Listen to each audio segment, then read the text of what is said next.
Oh boy. Oh boy. Quote unquote making it.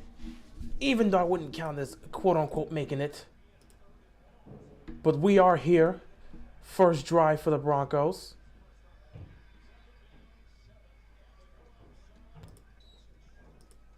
I'm already prepared for the chaotic mess that this game is going to be. Just because you know it's going to be chaotic. Because it's always chaotic. I'm just hopeful that it can at least be somewhat of a, you know, I'm okay with it being a competitive game, but damn, I don't need it to be a struggle against a team that you shouldn't be struggling against.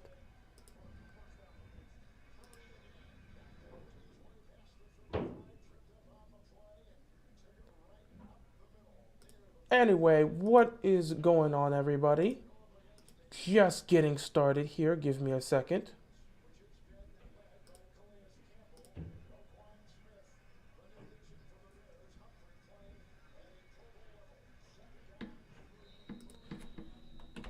Oh, yeah. What else? What else is new?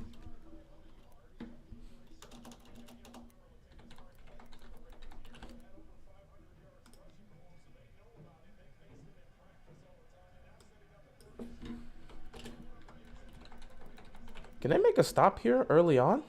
Would love this.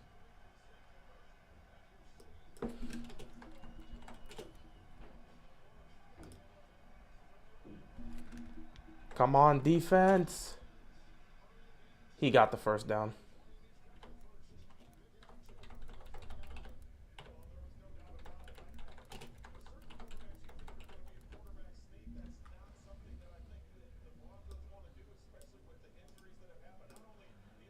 All right, I am good to go. Now let's get ready for this headache that this game is going to be. Let's do some commentary, ladies and gentlemen. Let's do on your day. Here we go. Sunday football. In a game that Baltimore has no excuse losing, but there's such a huge fear that they will lose this game that you don't know what you're gonna get. You don't know what you're gonna get. Broncos are moving the ball well. First drive of the game and they're moving the ball well. I mean, that's exactly what I thought would happen when I first saw this. I believed they were going to move the ball well. Yep, it's exactly what I thought. A team that couldn't really move the ball well or score is moving the ball down the field. Look at this. I mean, look at this. They're already in Ravens territory. They might already be in field goal range. I mean, this is what you want to see, right? Don't you just love when the Ravens just make teams that they're supposed to be superior against? They just make them look actually good. Like, look at this. Look at this. Oh, my goodness. Oh, my goodness. I swear, if they score a touch, I believe the Broncos have not scored an opening touchdown all season. Oh, no, they have one opening drive touchdown this season. Who gave up that one opening drive? Look at how easily they're moving the ball down the field. It's the first drive of the game. And the defense is allowing the Denver Broncos to move the ball down the field. Y'all thought I was crazy. I'm telling you, bro. I would not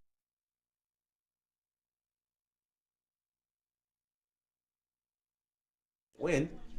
But they just make teams that are not supposed to be. They just make teams that aren't good look good. That's just what they do. And it seems like that could very well happen here. Second down and 11. They're already in field goal range. They're going to hand this ball off. And they're going to give up a yard.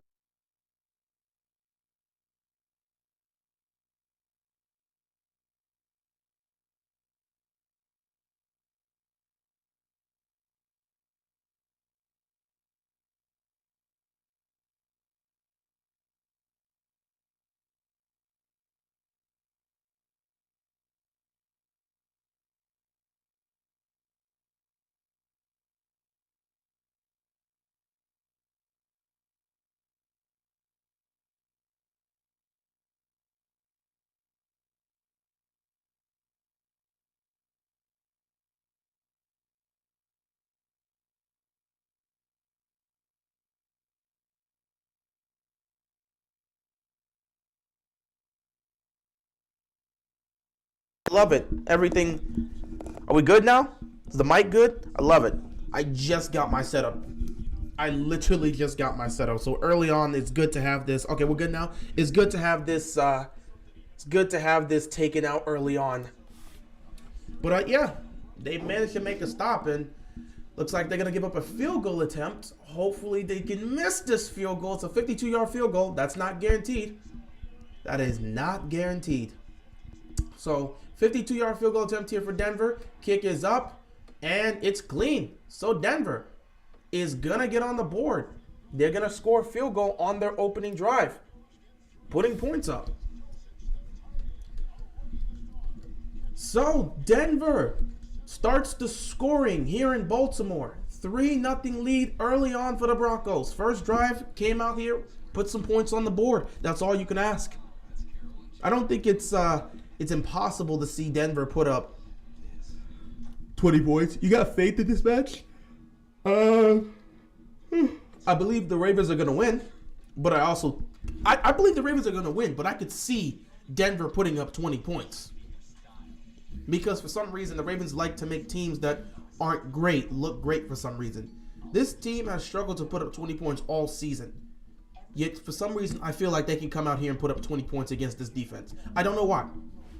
So I do have faith that the Ravens are going to win this game. I go into every game believing the Ravens are going to win. But I still don't. I don't think it's going to be a game where it's going to be done easily, because the Ravens haven't shown that level of consistency that makes you believe they're going to be able to get it done easily. I would love for that to be the case, but until we can see some consistency, which I don't even... Dude, there's 5 games left after this. 4 of our final 5 games are going to be against divisional rivals. It's week 13, and we're still talking about consistency with this team. I don't know what to tell you. If you're talking about consistency for a football team in week 13 of the season, then that is a problem. So honestly, I don't know what to say. I really don't know what to say. Is this the week where they finally start putting it together and try to build off of that to go on a good run to end the season? I don't know. Is that run coming in the first place, or are we gonna deal with a couple situations where you win 2, you lose 1, you win 2, lose 1, you finish the season maybe 11-6? Is that what's gonna happen? I don't know. You're a 7-4 football team right now, but you've been so inconsistent that no one can really trust you. Hopefully the offense shows up. I would love for the offense to show up. Honestly, I wouldn't be surprised if they show up today, because, you know, they are inconsistent after all, and they've had a couple of bad offensive performances. So I don't think anyone will be surprised if they show up and score offensive. And if they show up here, score well, and put up an offensive explosion and an offensive performance today, I wouldn't be surprised. I really wouldn't, because that's the definition of inconsistent. They've been bad offensively for the last 2 weeks. Even last week, they put up 27 points. They were bad overall. That fourth quarter was different. They had 15 points in the fourth quarter. That was great offense there in the most important situation. But through 3 quarters of football, they were not good offensively.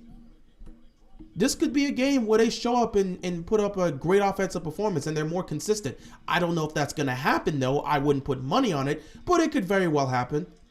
Devin Duvernay takes the ball, and he's going to be stopped right around the 22-yard line. So here we go, ladies and gentlemen. Lamar Jackson coming on the field. I want to see Greg use Devin Duvernay and less Patrick Ricard. You're not getting that, bro. We want to see a lot of things. That's just not happening. Ah, boy. All right, Lamar, what you got for us this week? Is there anything we can look at from this offense and say, hey, we got some hope? I'm going to have to take a look at some of these scores here. 1st and 10 for the Ravens on their opening drive. They're going to start by handing this off to Gus Edwards, who proceeds to pick up a yard. 2nd down coming up here. The Ravens fell off. Steelers clear. I mean, Steelers are in the dumpster. So, I mean, I guess that means we're both trash. If that's what you want to use as a metric, I guess cool. But, I mean, you're not good, and we're inconsistent. So what does that make the AFC North as a whole? Quick throw to Duvernay. 3rd down coming up here.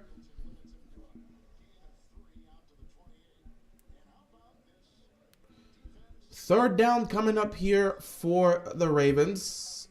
All right, Washington putting up some points in the opening drive. 3-0 game over there. Okay, that's what you want to see. 3-0 game. Come on. Let's see if the defense can stop Daniel Jones and the Giants. Third down and 5. Now, again, this is not an easy defense to deal with, so I don't expect this to be a game where they have an offensive explosion. In fact, if there's any game you would pick for them to not have an offensive explosion, it would be here. Third down and 5. Lamar. Incomplete. He was going for Andrews. And 3 and out to start off the day. We're kind of used to that. Is that the only hat you have? No, but it's a Ravens hat. And this is a Ravens live stream. So I tend to wear it to kind of match. I have other hats, but I mean, I would prefer to wear this. I mean, I'm not going to... It's winter time, so I could definitely wear this hat. And I got my red cap somewhere else. And I got a bunch of other hats. But nah, I would prefer to just wear this. It's just easy to wear. Especially when I'm talking about the Ravens and live streaming the Ravens. So we start off with a 3 and out situation, which I don't think anyone's really surprised to see. Like I said, the offense, it is what it is, bro. The offense is what it is. Yeah, wow, 3 and out with a trash pass design to Mark Andrews. I'm not even sure what the design was. Like, Mark Andrews was surrounded by defenders. What was that? I don't know. Anyway, Ravens picking up right where they usually leave off to start games. 3 and out. No one's really surprised. It's going to be that type of day. Just prepare yourself. Well, at least Lamar didn't panic to get the snap, so there's that. I mean, it's a long football game, bro. It's a long football game. We'll see how that works. Unlike the Broncos, we go 3 and out. Not surprised. Not surprised. Deshaun Watson hasn't done anything. You know what? Speaking of that, I know he should be playing today. He was open. Lamar had pressure, so he didn't hit him. Not his fault. What else is new? I mean, what else is new? If there's always something wrong with the Ravens, I'm not here to try and blame. Okay, when your team is constantly failing or finding ways to choke games, we always have to start playing the blame game. That's how you know you're really doing poor. When you have to start looking, okay, well, Lamar here, it's not his fault. The pressure, is it that bad? Is it that bad? Has it really come to that where every bad moment we have to sit back and be like, well, we got to see who's really to blame for that? Is it that bad? Winning teams don't have to sit back and start pointing the finger as to who's to blame for certain circumstances. You think Kansas City right now is sitting back looking to blame certain people for if a missed throw happens, an incompletion happens, an interception happens, you think people are looking to point the fingers in game as to what's happening here? Just out of nowhere? It's different if someone makes a comment and says, oh man, this is like if Mahomes throws a pick and someone's like, this is why Mahomes is overrated and stuff. And it's like, yo, bro, the pass was tipped and it was picked off. That's a debate. That's a bit different. But for us, it's like after each drive, if it's a poor end, it's like, well, this didn't do that and this didn't do that. It's not this person's fault. It was not that person's fault. Really, we've come to that? We've really come to that? Where we're like really looking to see who deserved the most blame for which situation? Has it come to that? Are we that lost? That is not a good look where you have to start talking about who's to blame for which certain circumstance. It's not a good look for a team. That is not a good look for a team. And the fact that we as a fan base are starting to do that is just showing that there's some panic here. So checking out some of the scores here. Steelers up 3-0. They got a field goal over the Falcons. The Bears scored a field goal as well. They're up 3-0 against the Packers. Jaguars are in the red zone, but the Lions striked first. They scored a touchdown. They're up 7-0. Vikings put up a field goal as well. They're up 3-0. And the Commanders are up 3-0 as well. Eagles scored a touchdown early on. They're up 7-0. And then the Broncos and Ravens is a 3-0 game here.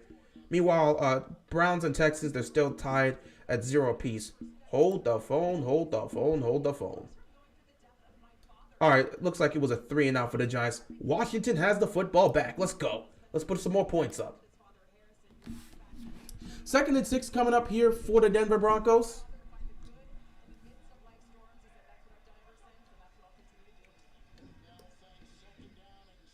Quick throw here. Nice tackle by Roquan Smith to keep it short. 3rd down coming up here for the Ravens. Can they force a 3-and-out? I'm begging Lamar, just ignore the play call. Run whatever Lamar sees fit. Can't do that. You can't do that. Because if that's the case, you might as well just run no huddle.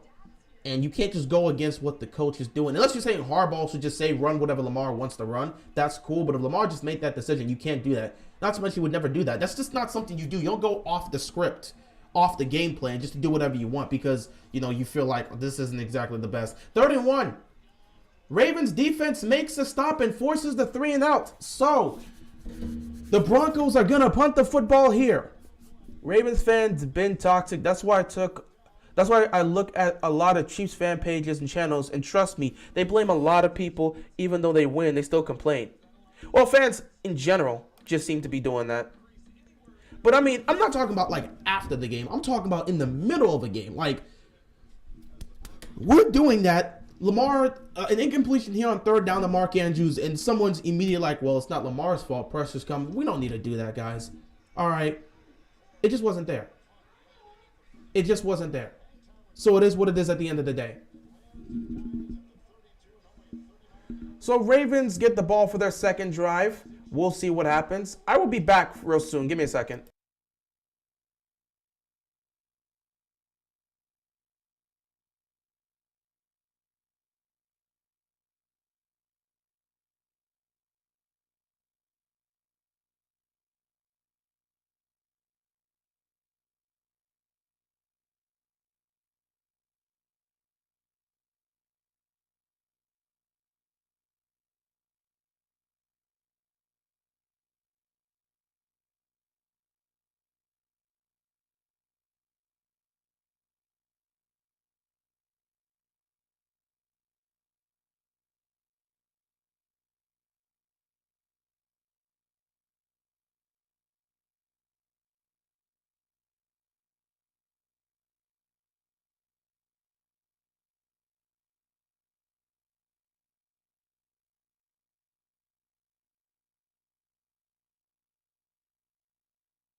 All right, we back.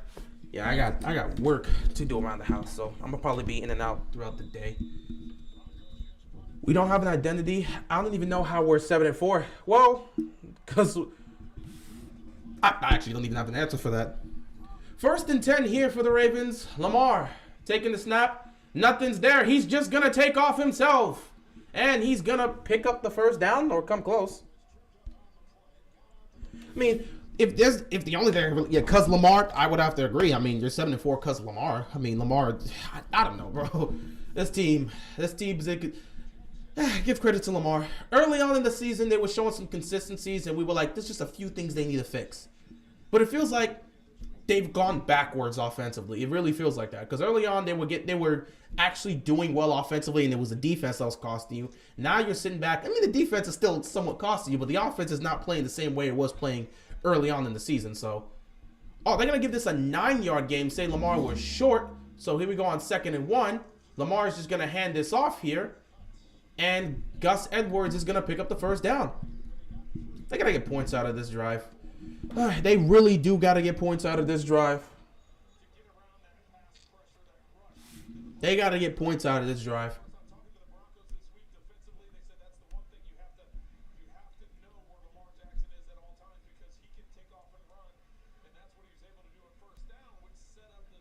I'm really just sitting here looking at the play clock because I want to see if they can get this crap together. At least for this week, you know. We're never consistent, so it is what it is. First down and 10 here. Lamar takes snap. Looking. Pressure coming. Lamar gets sacked.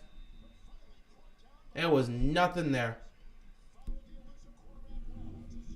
Ay vey.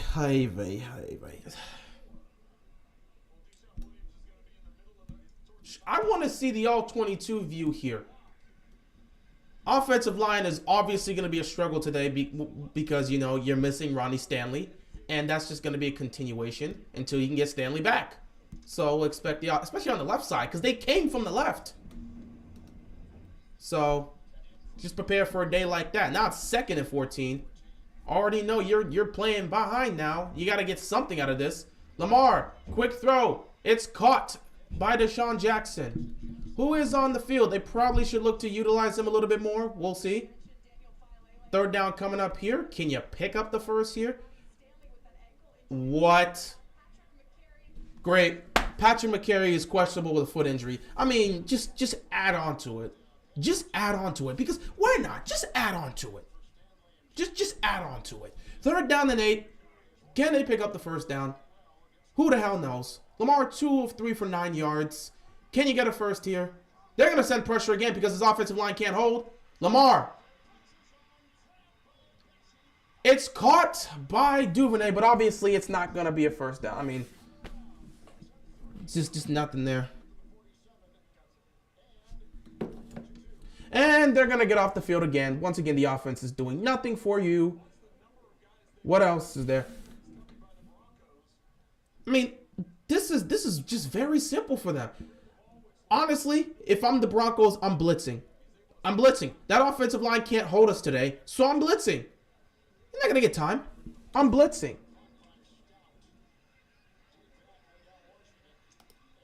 And the Broncos get the ball back. Let me do a quick score update here as the Broncos get ready to come on the field.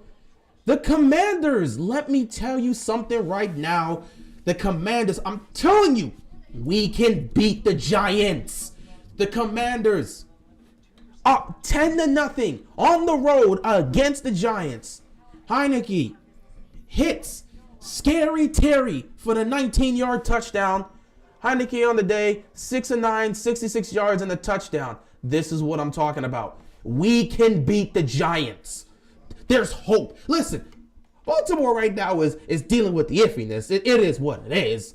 But, you know, what saved me last week from actually just losing my mind was watching the Commanders actually win and go to 7-5 on the season. And if they can find a way, bro, I'm telling you, I feel it. I just feel when it comes to this game on these next 2 games for the Commanders, they're facing off against the Giants both times. I feel that Washington, there's no in between. Either they're gonna be 9-5 or 7-7. There's no in between. 9-5 or 7-7. Right now they're up 10 against the Giants on the road. If you can beat the Giants on the road, you should be able to beat them at home. All I'm saying is I like what I'm seeing. As for the Ravens, I don't like what I'm seeing at all. It looks like a pretty. Again, it's a problematic. It's problematic. It's not good. Don't like what I'm seeing. Look at somebody out. Wow. The Bears are up 10-0. I wasn't expecting that. They're up 10-0 against the Green Bay Packers. Steelers up 3-0, looking to go up 10-0 because they're inside the red zone. They're at the Atlanta 14-yard line, so they're looking to go up 10. The Lions are up 14-3. They're just cooking the Jaguars. Jets and Vikings are tied 3 apiece. Jets have the football. The Eagles are still up 7-0. However, the Titans are in Philadelphia territory. They're in field goal range, and they're looking to put some points on the board. The Texans actually strike first. They're up 3-0. This should be very interesting because Deshaun Watson, 1 of 3 for 14 yards. We're going to have to see him play better. First game starting in 2 years, maybe a little bit over that. He's going to have to get it together real quick.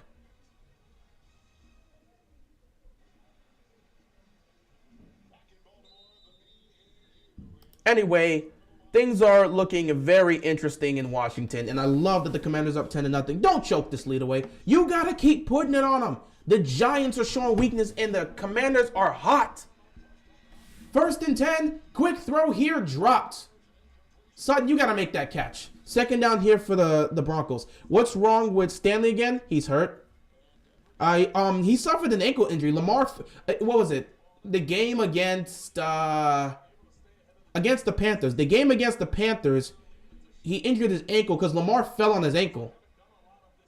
So when Lamar fell on his ankle, he suffered that ankle injury. And because, it was the Panthers. Against the Panthers, Lamar got sacked. When Lamar got sacked, he ended up landing on Stanley's ankle. And he's injured because of that.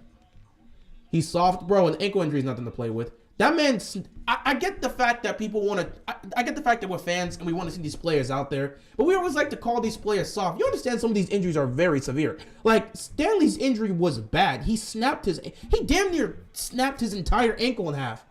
That is not an easy injury to come back from. But people are going to call him soft because he's not playing through an ankle injury. How about you go suffer an ankle injury and see if you can go out there and walk, let alone play a game of football? Come on, man. We like to be so brutal with these injuries as if we know what these guys are going to do. Do you know the level of pain these guys are fighting through in these games? Come on. Lamar fell on his ankle. It's not going to be easy to get past that. 3rd and 5. Here comes the pressure. And Russell Wilson breaks free, but he's not going to pick up the 1st down. Jeez, man. They should have had the sack, but they failed to get the sack. He breaks out of it. And he runs, but he gets back to the line of scrimmage. Nothing picked up there. 4th down coming up here for the Panthers. For the Broncos. I saw the Panthers comment here and my mind got confused. For the Broncos. Another 3-and-out for the Denver Broncos here. They're going to get the ball back to the Ravens. And can Baltimore do something with it? Can the offense do something with it? I don't know. People fail to know it's the same ankle he had surgery on twice. Exactly. Like, come on, guys. Come on, guys. These individuals are human. They're not robots. These injuries are gonna affect them. And if you suffer an injury on an area that was already previously injured and you had surgery on, it's gonna be difficult to deal with. So I'm not gonna sit back and be like, oh yeah, he's soft because he's not playing through an ankle injury. Did we keep our turnover streak last week? Yeah, we forced a fumble again. We forced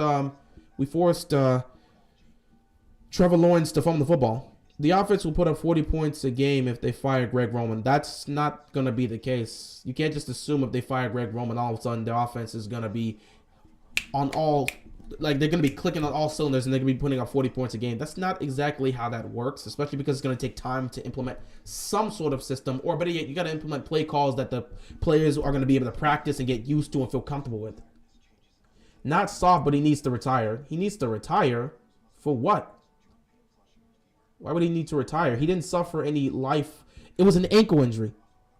There's nothing threatening his life from his ankle injury. So why would he need to retire? People have suffered through tough injuries and came back and still played well. So why would he need to retire because of an ankle injury? Andrews and Duvernay running 3-yard routes on 3rd down. Greg Roman, I mean, this is just what he does. Just get Greg Roman out of here. Keith Williams or T. Martin become the new offensive coordinator already. I mean, we'll see what happens. I already said they don't have the guts to fire Greg Roman, and I don't see why he should get fired. He's doing exactly what he needs to do. I'm fine with what Greg Roman's doing. He's doing exactly what the Ravens are paying him to do, and he's doing it to a T. I got no problem with what Greg Roman's doing. I envy his position. He's doing exactly what he's doing.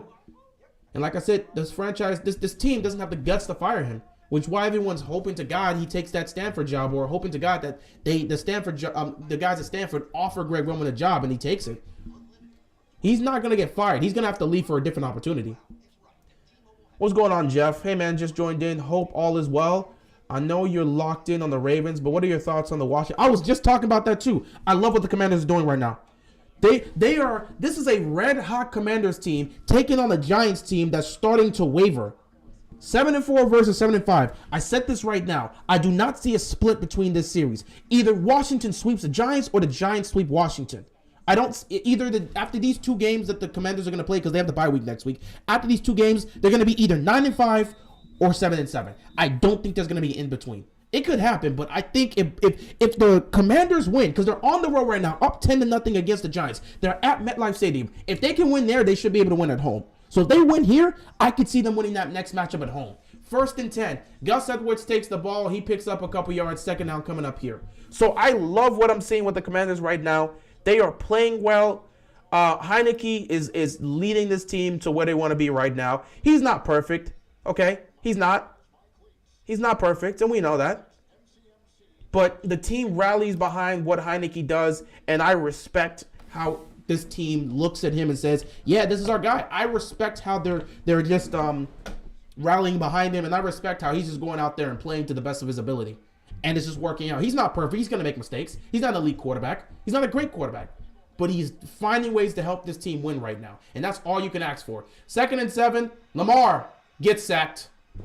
Yeah, so this is about to be another drive that ends in the punt. And that ends the quarter right there. What another disgusting week of football played. I mean, do you even want to... Like, this is just bad. This is bad. If you're not going to be on the field, then why keep him? I understand he's hurt, but he's always hurt. What do you mean he's always hurt? Prior to paying him, he never suffered an injury. Prior to him getting that contract, he never suffered an injury. Then he snapped his ankle and was gone for 2 years. Prior to getting that contract, he did not have an injury history. After getting that contract, he snapped his ankle and was gone for 2 years. Now he's back, and he was playing fine. He was on the field until what happened against the Panthers, where it wasn't even his fault. Nothing happened there. But when Lamar got sacked, Lamar landed on his ankle. And again, right now, it's not even about Ronnie Stanley not playing. I have no idea how his condition is, but Baltimore this season has been very cautious with how they're handling injury situations. They don't want to put Stanley out there if they don't feel he's 100% good to go. So it's possible Ronnie Stanley could have played in this game, and he probably wanted to, but Baltimore's been very cautious with how they handled the injury situation. So it could be a thing where Baltimore's chosen to keep him back for another week just to give him extra time. It's not just, okay, Stanley's just not available, because he is practicing. It's not like he's not on the field practicing. He's practicing, but they're just choosing to keep him back to give him extra time. Same thing with J.K. Dobbins. J.K. Dobbins is practicing, but they didn't play him this week. They're just being very cautious with the injuries. So we can't sit back and say he's always hurt. If he was always hurt, he wouldn't have got that contract in the first place. Prior to getting that contract, he was not hurt. After getting that contract, he suffered an ankle. Ooh. It was it just an ankle injury? Because no, it wasn't him. It was someone. No, yeah, it was someone else. That was Gus that suffered like multiple things. But yeah, prior to the contract, he did not suffer an ankle injury. After getting the contract, he damn near snapped his ankle and he was gone from football for 2 years. They rushed him back last year when he wasn't ready, and it caused him to miss the rest of the season. They bring him back this year, give him the proper time. He's come out here, and since he's been playing, he's played like an all-pro. So, I'm just saying, it just comes down to that. So, it's unfortunate that that the ankle injury was caused by Lamar getting sacked and landing on his ankle, but that's not his fault. Oh, Lamar's getting checked out. That's exactly what you want to see.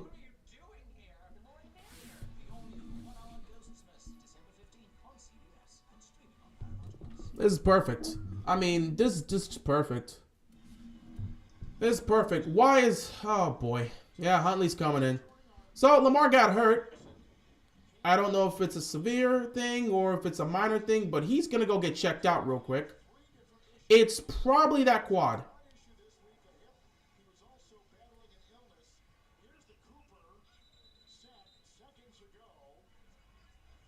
So now Huntley has to come in.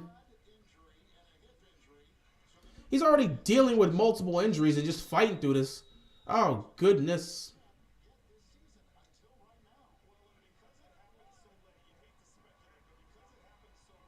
Now Huntley has to come in. Hey, you know what? Huntley, can you get us a first down here on the 3rd and 13? Let's see what he can do. Just don't turn the ball over. All I'm asking for is to not turn the ball over. He got a catch to Duvernay, but it's 4th down. They're going to have to punt the football. So this is going to give them time to go look. Watson's out there playing like trash. Oh, my God.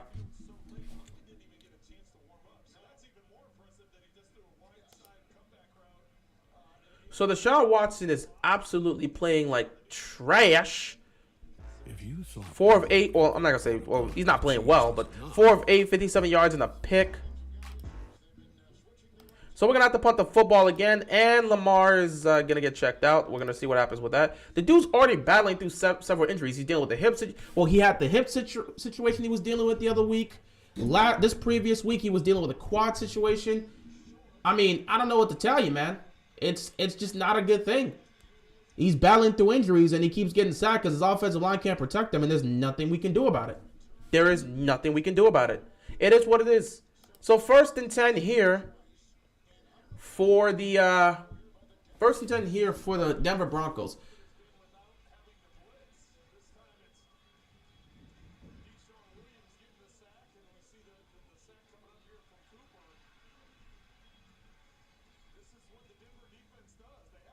So he's getting checked out in the tent. Hopefully he'll be fine, but I don't know. Anyway, 1st and 10 here for the Denver Broncos. Let's see if the defense can make yet another stop. Good God, this is the type of day we got to deal with. I already knew this was going to be that type of game, bro. I'm not even surprised. Couple yards picked up here. 2nd down coming up here for the Broncos. All right, Commanders gave up a field goal to the Giants, but hey, giving up a field goal is better than a touchdown. Commanders get the ball 1st and 10 at their own 25-yard line. We'll see what they can do. Some score. Okay, Lamar is he heading out? Okay, he's out of the tent, but now he's heading into the locker room, so this should be fun. He's heading into the locker room, and we have no clue if he's going to come back out. Yeah, this is just a disaster all around. 2nd down and 3. 1st down picked up. I mean, Lamar's hurt. You can end the season. It's no different than last year.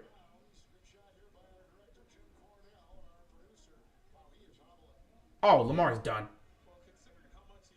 Lamar's done for the day. He's hobbling. Lamar is hobbling up the stairs. He's done. He's not going out. He's done. He's done. He's done.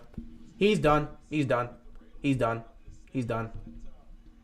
Spooky, I would love for that to be the case, but that man was visibly hobbling. It wasn't like the hobble he was making in the Browns game. Like, he's actually struggling to get up the stairs. He's done.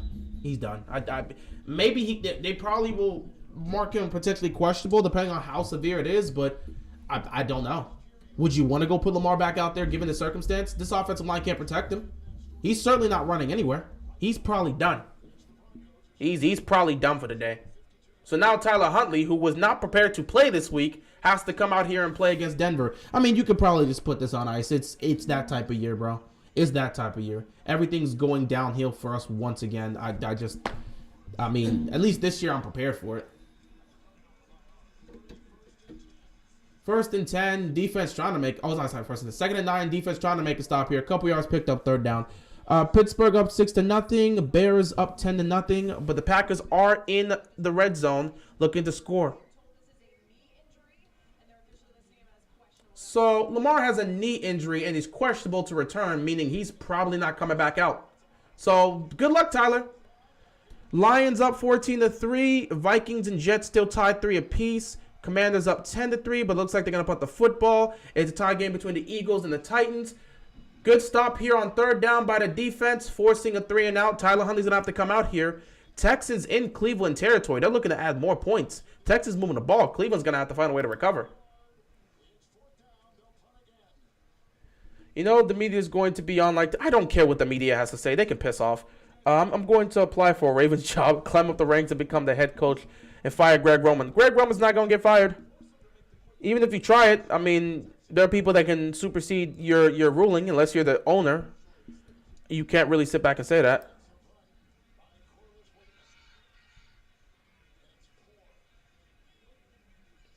Lamar out here acting, doing it for the camera. Come on, bro. Just like this ain't the time to be doing. This ain't the time to be saying this nonsense.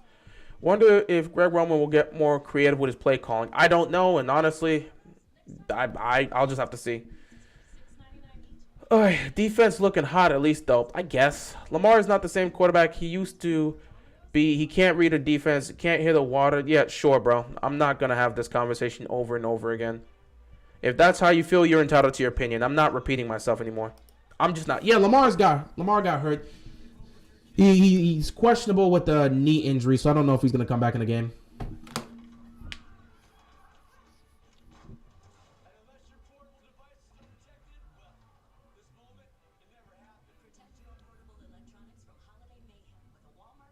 Gonna do deep dives into Roman's emails. Good luck with that.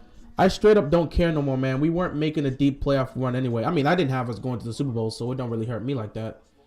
We weren't making a deep playoff run anyway. At least we got a shot today since it's the Broncos. True, but I mean, Lamar is banged up. Lamar is banged up. It's a knee injury. Did you see, bro? Did you not see the report? It's a knee injury. Go back and look at the replay. When he got sacked, he landed on his knee. Come on, bro. I don't have time for you, man. I don't. Like, it's right there. It's right there. It's right there. And you've seen him take more harder hits. Yeah, well, guess what? People have suffered horrible injuries on non-contact related situations. You can't just assume that you don't. By the way, injuries happen anywhere. Even if you don't see it as a hard tackle, injuries can happen at any moment, at any time. It's professional sports, bro. What are you talking about? Injuries happen at any time, at any moment. What are you on about? Huntley and his defense can win this game. Well, at least you have some optimism. I believe they can, but I mean, I don't know, bro. I can't even give you a gauge of how this game's going to go. But yeah, they have a shot to win. They have a shot to win. Roman taking the Stanford job does nothing as long as the Ravens organization sticks with their same philosophy that hasn't proven to win Super Bowls in this era. I mean, they're not changing their philosophy anytime soon. Well, time to regroup for next year. I mean, sure. Let's see what happens. Injuries happen on every play. True, anything can happen. The team is going to give me a seizure. Now all the dumb fans are going to say Huntley over Lamar. They can say whatever they want. Who the hell cares? This is why I don't like mobile quarterbacks. Any quarterback can get hurt, not just mobile quarterbacks. If Lamar cared about staying in Baltimore, he would call out G-Row and force Harbaugh to fire him. That is a player that is going to be detrimental. You want Lamar to be a diva, is what you're saying. So you want Lamar to be a diva. You understand quarterbacks that do things like that. They constantly get ridiculed and called on the media. And that could deviate you from the locker room if you're that type of... That can not only deviate you from the locker room, that can deviate you from the franchise as well, because you're the type of person that's saying, I'm not going to do anything or I'm going to spaz out if I don't get my way. That is not what you want to do as a franchise quarterback. 2nd down and 6 here. Huntley, you're going to have to hold the fort down because it does not look like Lamar's going to come back. A knee injury. Why would they throw him out there if he's dealing with a knee injury? Huntley takes a snap. He's going to throw it up. Andrews is wide open. 1st down picked up. And let's see if we can get something going on this drive. EDC is a clown for drafting players. Roman won it because they thought they could recreate 2019. Well, a lot of people think they can do a lot of things, and they're going to continue to try it. So it is what it is. You live with the results. Watch a stupid narrative come out about him now. Of course he got hurt. He's a running. I don't care. They're going to say whatever they want. I really couldn't care. 1st and 10. Quick throw here to Demarcus Robinson. He catches it for a couple yards. 2nd down. Only way for Ravens to sell seasons for Lamar to be out. I mean, true. But, I mean, he's banged up. He's dealing with a hip injury, a quad situation. Now this knee injury that he suffered on that sack. I don't know, man. I don't know what to tell you.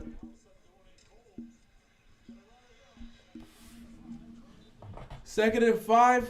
Huntley himself is going to pick up a couple yards. 3rd down coming up here. Oh, boy, this is just awful. This is awful all around. This is exactly what you don't want to see. Lamar getting banged up, that's not good for him. He doesn't want to deal with that. He's questionable. He's not out, so who the hell knows if he's going to get back in the game. But why would you get back in the game if you're dealing with that many injuries? And why would they put him back in the game if he's dealing with that many injuries? 3rd down and 3 here for the Ravens. They're going to run a jet sweep with Duvernay, and Duvernay is going to pick up the 1st down.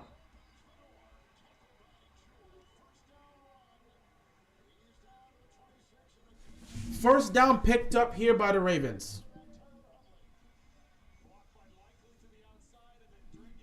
Hopefully we can get some points out of this. We're in field goal range now, so we should, at minimum, you're getting a field goal. So we'll see what happens here. But if you can get a touchdown, you put yourself in a real good position to try to win this game. 1st and 10, don't do anything complicated. Quick throws here to Deshaun Jackson. Deshaun Jackson making a nice move here. Almost kept his feet and probably could have maybe picked up the 1st down there. 2nd down coming up here for the Ravens.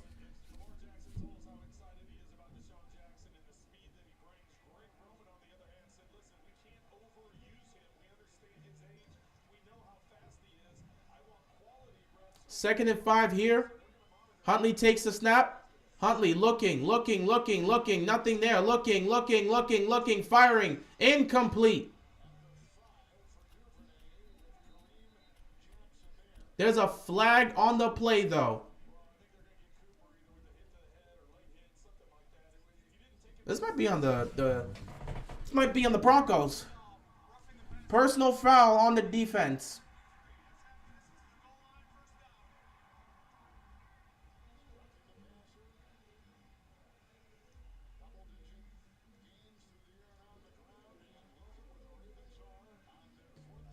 Why would you even do that? Sometimes these defensive players, I swear, they're just not thinking half the time when they're on there. I get it. You're constantly moving around, but sometimes you gotta be more aware of the situation. The football was already out of his hands. Why would you engage him afterwards? And he's arguing about it on the sideline, bro. That's why Joe's trying to explain to you, bro. The ball was already out of his hands. And he just did this, and the Giants have tied the game. Huh. Wow. We proceeded to blow a 10-point lead early on. Long day here. Long day. They're going to try to run this weird jet sweep here with Duvernay, and they pick up nothing. In fact, they might have lost a yard. 2nd down coming up here for the Ravens. Got to get some points out of this. You got to get some points out of this. 2nd and 11 here.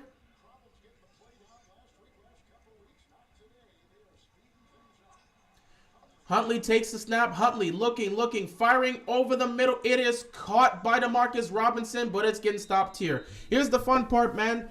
When you get to the red zone, it's always a different thing. You know, it's always difficult to score in the red zone. You know, it's not difficult to get from the 20 to the 20. But what is difficult is getting from the 20 into the end zone. On 3rd and 9, can they cook something up to get them the first down? Hell, can they cook something up to get in the end zone? Can they? They're right there. Can they get something going here? You need a play. You need a play. If somebody can get open, you can get something here. 3rd down and 9. They may look for something quick here. Huntley takes a snap. Looking. Nothing there. He's going to take off. Huntley. He's going to get smacked. And no flag was called there. You can't have Huntley taking that. You cannot have Huntley taking that hit. You cannot have Huntley taking that hit. No, that's not good. With Lamar injured right now, you cannot afford to lose Huntley. I don't like him taking that hit.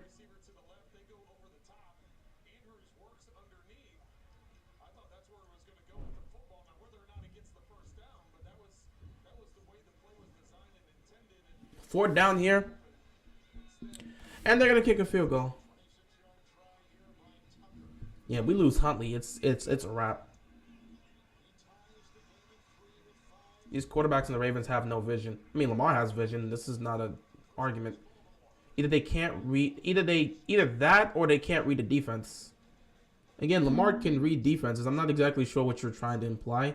There's been several indicators. You could see it on film. You could see it directly on the film. You could see it, not even the highlights, just directly on the film. Let me not even bring up highlights. You could see in the film him reading defenses. Deshaun was wide open. That wasn't even Lamar. That was Huntley. What do you want me to say about it? If you're talking about this previous play here, it was Huntley. That's one. And two, they're trying to run whatever they can here. Again, he wasn't expected to play. Sometimes you got to understand.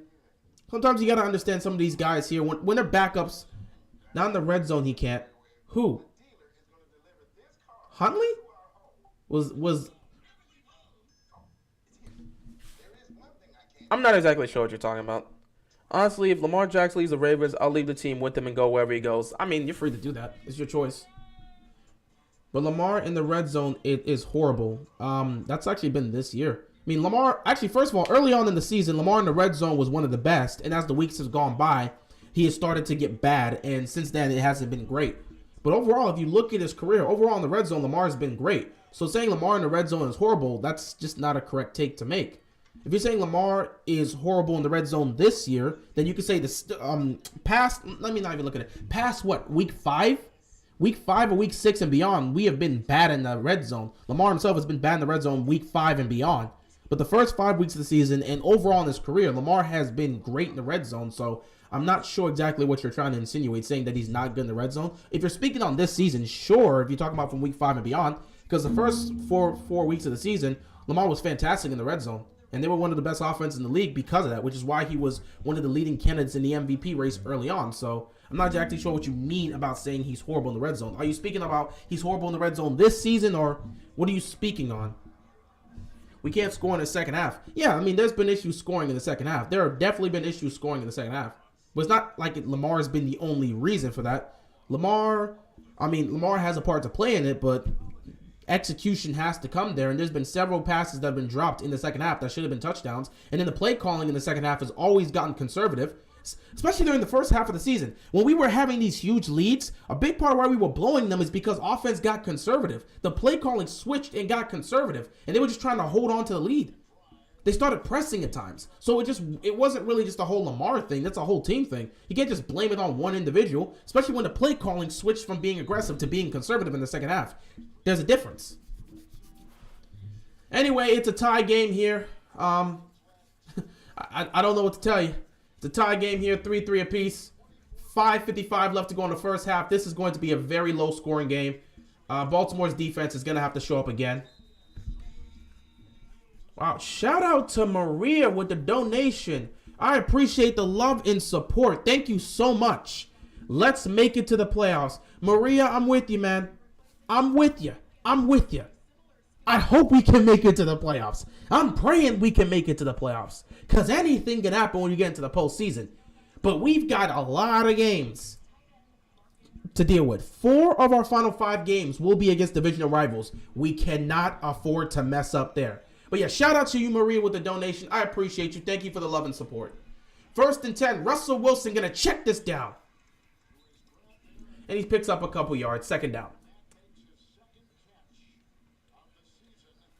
Lamar has regressed as a passer every year. Again, you have to look at you have to look at the offensive line that's been around him. 2, you have to look at the weapons that have been around him. You're bringing up how he's regressed as a passer. Sorry, but I've never seen nobody with a knee injury walk like that. Again, you're making speculations. You're free to speculate whatever you want. So I'm not going to stop you. If you feel like that, that's your opinion. But, I'm sorry, Lamar's regressed every year. Are you going to bring up the offensive line? Are you going to bring up the weapons he's using? Because that plays a role in how a quarterback's going to look. You're saying he's regressing. Yeah, there's been some aspects where he himself hasn't been great at, or he has to execute better. But saying he's regressed as a passer because his offensive line is not giving him enough time or protection to do anything, and the weapons he hasn't been great, that seems like it's unfair. If you put Lamar in an offense that gives him the protection he needs and gives him better weapons, you can get a better assessment of him. If at that point, then he's looking bad, then you can say he's regressed. But it's hard to gauge Lamar's actual ability when you're in a Greg Roman offense that doesn't help the receivers. Incomplete here, 4th down, another 3-and-out situation for the Broncos. It's hard to assess Lamar here when he's in an offense. When you're in Greg Roman's offense, you're dealing with weapons that aren't great, and your offensive line isn't really protecting you. So it's hard to really gauge what a certain quarterback's able to do in that scenario. Now, he has some role to play in that because, again, there are moments where he could have made those plays and he didn't, but that's part of football. You're not going to make every single play you make. The problem is the Ravens' offense doesn't really have a lot of opportunities on the offense to get big plays. So because of that, the few plays we do have, if we don't hit on that, it's going to hurt. And you see that happen, which is why a lot of people come after Lamar. Because the few plays, we know the offense does not have a lot of big plays. And when you have an offense that does not have a lot of big plays, when you do have big plays happen, you got to hit on those. And if you don't hit on those, that's a problem. So I don't even know if I can sit back and assess and say Lamar Jackson is regressed as a passer, because I'm watching this team and I'm like, he's not in the best of situations. So how do I gauge this? Huntley would have been a top 10 quarterback in 2019. I would disagree. That's an unpopular opinion. I would agree with you. That's definitely an unpopular opinion. But I'm not going to sit back and say he would have been a top 10 quarterback in 2019.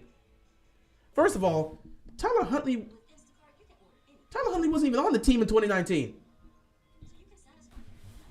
Lamar not a free agent, guys. He can still get franchise tagged or tagged and traded, but he's not free to leave. Am I wrong? You're correct. He's not a free agent. He can get franchise tagged. We get Deshaun Jackson and barely utilizes him. Where's Sean Payton at? We need him. I mean, if he's ready to come, It all depends on if the Ravens want to get rid of Harbaugh. I hope that college job takes Greg Roman away from us. A lot of people hope that. Lamar should play smarter. He doesn't make the smart plays too much hero ball. He should know the playbook in and out like Peyton, but he barely. Dude, do you actually know Greg Roman's playbook? What do you mean you should know the playbook in and out? I'm pretty sure Lamar Jackson knows the playbook in and out. It's just Greg Roman's playbook is so predictable. Do you not see the several segments of people breaking down the scheming and the play calling and the playbook that's here? Do you not see it? Do you see how this offensive scheme does not help out the quarterback or the receiver? Lamar can know the plays inside and out. I like how you're blaming Lamar, but you're not looking at Greg Roman. You're talking about knowing the playbook. You can know the playbook. Don't mean the playbook's going to work on the field. It's one thing when you're doing it in practice. It's another thing when you're doing it on the field. Bro, come on, man. Be better than that. Be better than that. And I agree. There are times where Lamar plays too much hero ball, but sometimes, depending on the circumstances, he's going to have to play hero ball if nothing's happening. And you're saying he should make the smart plays. You're correct. There are times where Lamar should make the smart plays and get the check down. But here's the problem. There are plenty of times where we do not utilize checkdowns in our offense. We rather use that for extra blocking. So there are times where you don't have a check down there and Lamar has to throw the ball 10 plus yards, but nobody's open. So I agree. There are times where Lamar has to make the smart play. I agree with you on that. But our offense doesn't really cater to giving Lamar the easy plays, to giving Lamar those smart plays. When Kaepernick ran the system, he was passing to Crabtree. Crabtree was in his prime at that time, so let's not pretend like Crabtree was garbage. He wasn't garbage. He was in his prime at that time. And Lamar ended up dealing with Crabtree too in his rookie year, and that was clearly Crabtree that was not in his prime. Huntley is running for his life. He's looking down the field, and it's incomplete. Surtain makes the stop. But saying he should know the playbook in and out, how do you know if he doesn't know the playbook in and out? You can know the playbook in and out for Greg Roman's system. Doesn't mean it's going to work on Sundays.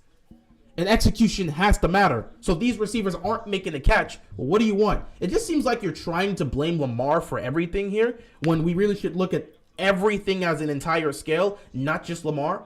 You can hold him for some factions, but it can't just be Lamar. The only factor we look at and the only reason for the problems. Because if you're saying that, basically you're saying take Lamar out, put another quarterback, and you're perfectly fine. When that's not the case with an offense like this. And the weapons you have here, that's not the case. They should let Lamar walk. We don't deserve him. Yeah, they're not going to. Why would they let Lamar walk if they want him to be here? That's crazy. Just find the open wide receiver instead of just having his eye stuck on Andrews. A lot of times receivers aren't open. And Andrews is a receiver he trusts. Andrews is a guy he trusts because Andrews can make tough catches. And it's not like he's always stuck on Andrews. I agree. He needs to get away from Andrews. There are times where he's a bit too zoned in on Andrews. So I'll agree with you on that. There are times where he's a bit too zoned in on Andrews, and that's not a good thing. But I understand why he would be zoned in on Andrews. That's his guy. Lamar's not the only one that's at fault with this. Quarterbacks do this all the time. Do you know how many times you will watch Patrick Mahomes just zone in on Travis Kelce because he knows he can make that play? It happens. Quarterbacks do that all the time. So I agree. I would like Lamar to ease up on zoning in on Andrews. But saying find the open receiver, there are plenty of times where the receiver is just not open. Another 3-and-out for the Ravens. They're going to have to punt the football. There's a lot of times where the receivers aren't open. Why do you think people constantly complain about the scheme and the play calling? Why do you think when they look at the all-22 film and they see no receiver open, they say, look at this. This is what Lamar's dealing with. It's not just a Lamar thing. It's everything. You have to take a look at every scale. Blaming Lamar is not how you should assess this. Greg Roman's scheme was never good even in 2019. It's just that every team didn't know what we were doing. Huntley could have been good in 2019. He could have been good in 2019, but saying maybe not. We don't know. He probably could have been good in 2019, but saying he would have been a top 10 quarterback, that's doing too much.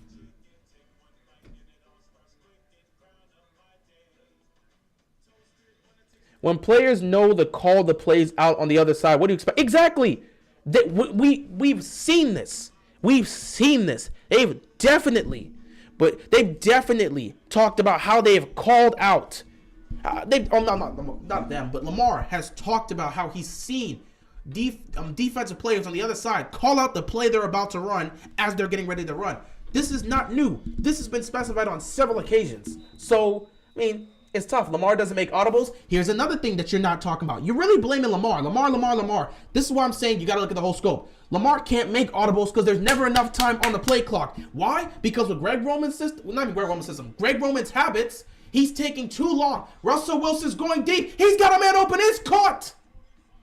He got it to Jerry Jeudy. Big play here. First down for the Broncos. This is what I'm saying. It really just seems like you're showing a bias against Lamar because you're not looking at the whole spectrum.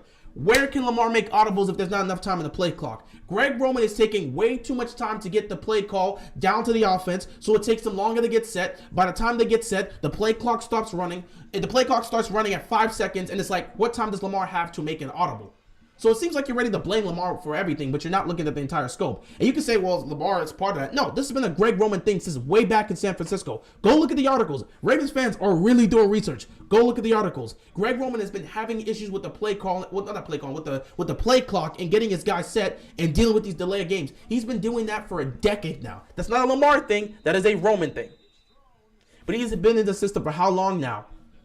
Again, Greg Roman has been doing this. He did this in San Francisco. He's done this in Buffalo. There's nothing Lamar can do. If Greg Roman is taking too long to get the play clock down, he cannot get these guys set without the play call, which is why I say if that becomes a problem, go no huddle. But they don't like to go no huddle. They want to run the system Greg Roman's put there. So again, you have to look at the person that's been doing this for a decade now.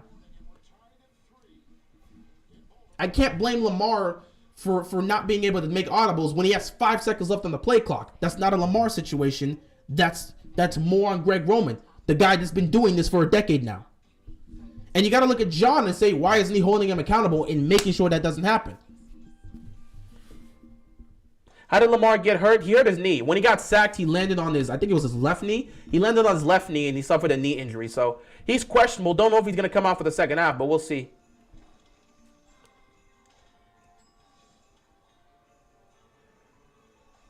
Oy, Seattle doesn't miss Russell Wilson at all. Of course they don't.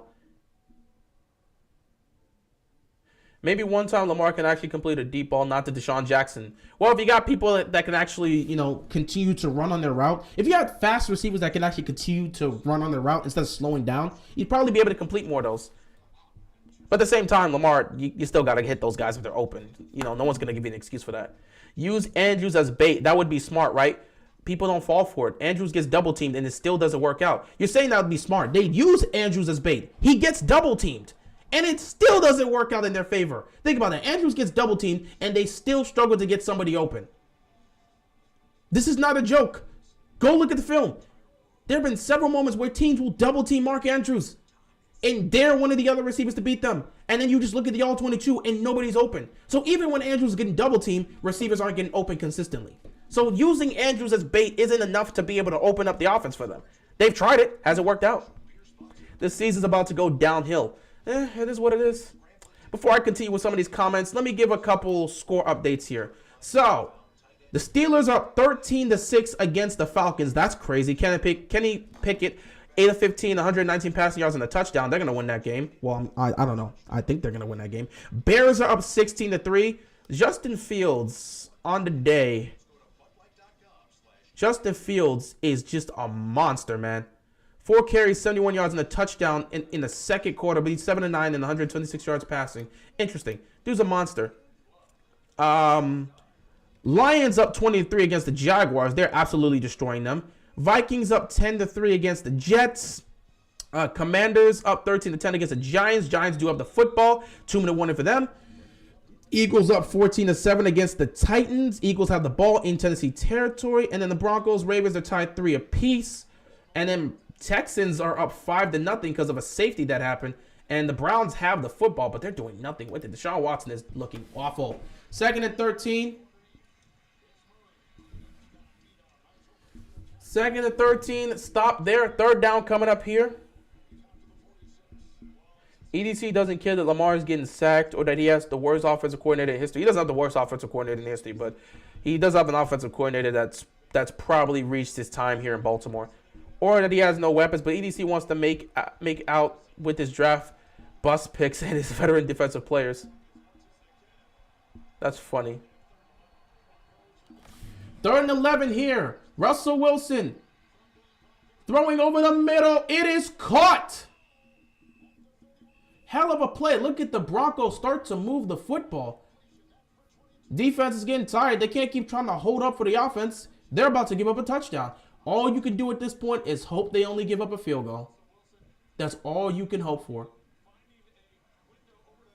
A minute left to go in the first half, and they're in field goal range. Baltimore's not going to get the football back to do anything unless they force a turnover, which it doesn't look like is going to happen. Russell Wilson going deep to absolutely no one, incomplete. 2nd and 10 coming up here. I'm scared that it could be like last year. It can be like last year. Lamar got injured December 3rd last year. Today, December 4th. I mean, hopefully it's not a serious injury because that injury took him out for the rest of the season. Hopefully that's not going to happen here. But then again, the guy is just beat up at this point. At this point in the season, he's beat up.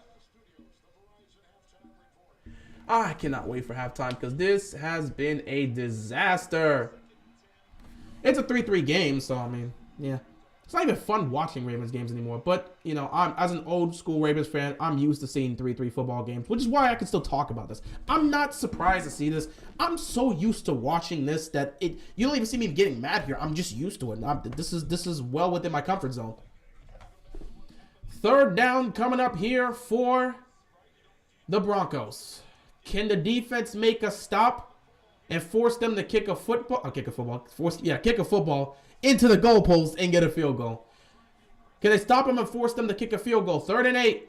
You need to stop here. Or can they get a sack and force him out of field goal range? That would be better. Wilson takes a snap. Wilson starts taking off. He fires. It is caught. No, it's dropped. Incomplete. Are they going to say he caught it?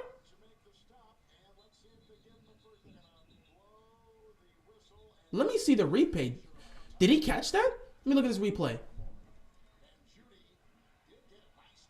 Oh, he caught that. Ball came out afterwards, but he was already down. Now, question is, where was he down? Because this could be a 4th down situation.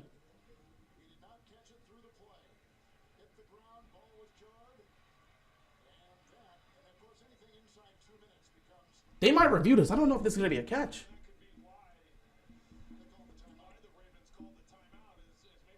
What's up, Go Man? How you doing, bro? Appreciate you stopping by today.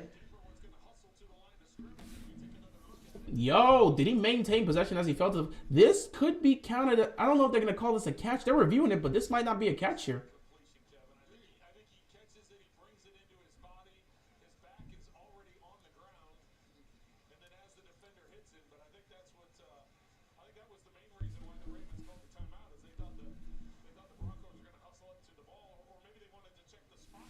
So they're going to review and see if this is going to count as a completion. I think it's going to, but I don't know. I don't know.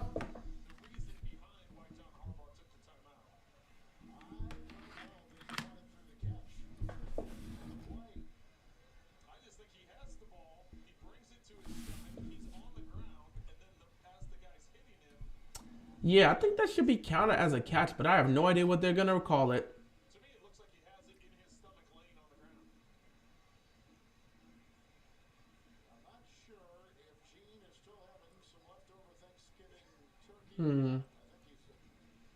It's going to be a tough call. Honestly, I think they're going to stick with it and say it's a catch. But I think it's a catch, yet he's short. So it's going to be 4th down because I don't think he crosses the line to pick up the first.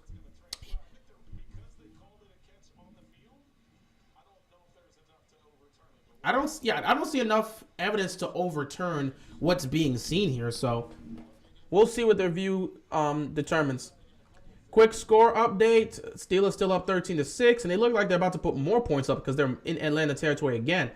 Packers with the football in Chicago territory. They're down. It's still a 16-3 game. Jacksonville puts up a field goal to try to keep themselves within it. It's a 20-6 game now. Vikings up 10-3 in Jets territory. 3rd and 7 at the Jets 14-yard line. The Giants are in Washington territory. They're inside the red zone. Can Washington make a stop and force a field goal so we can head into halftime tied? Who knows? It's a 7-point game here between the Eagles and Titans. They're up 14-7. Titans do have the ball. And last but not least, we've got the Texans with the ball. 3rd and 8 at their own 10. This is 100%. And we'll see what happens here. Of course, obviously, Denver and Baltimore are tied 3 apiece. Cheese, pickles, onions, ketchup.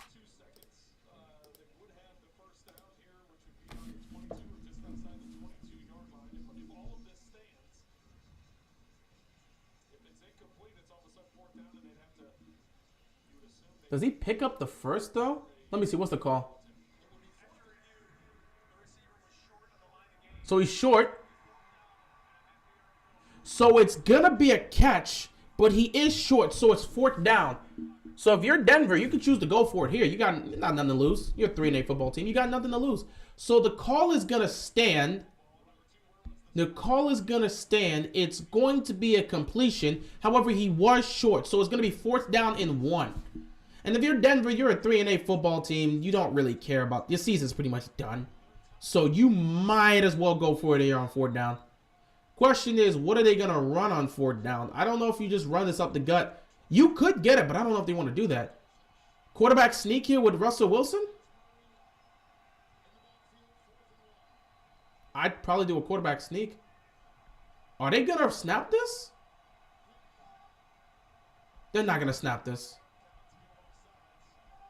They just want to get him offsides. They're not snapping this. They're going to take a field goal. They're going to take a field goal.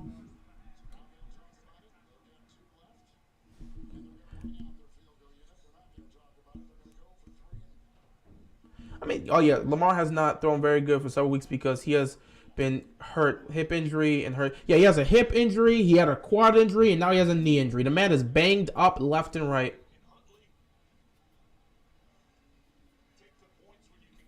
So they're going to take the points here, and I guess that's going to give... What happened to Lamar? He suffered a knee injury. He hurt his knee when he got sacked. So, yeah, that's kind of just where we're at right now. 3 straight games we haven't scored a touchdown in the first half. I wonder why. This is sickening. Nothing's going to change.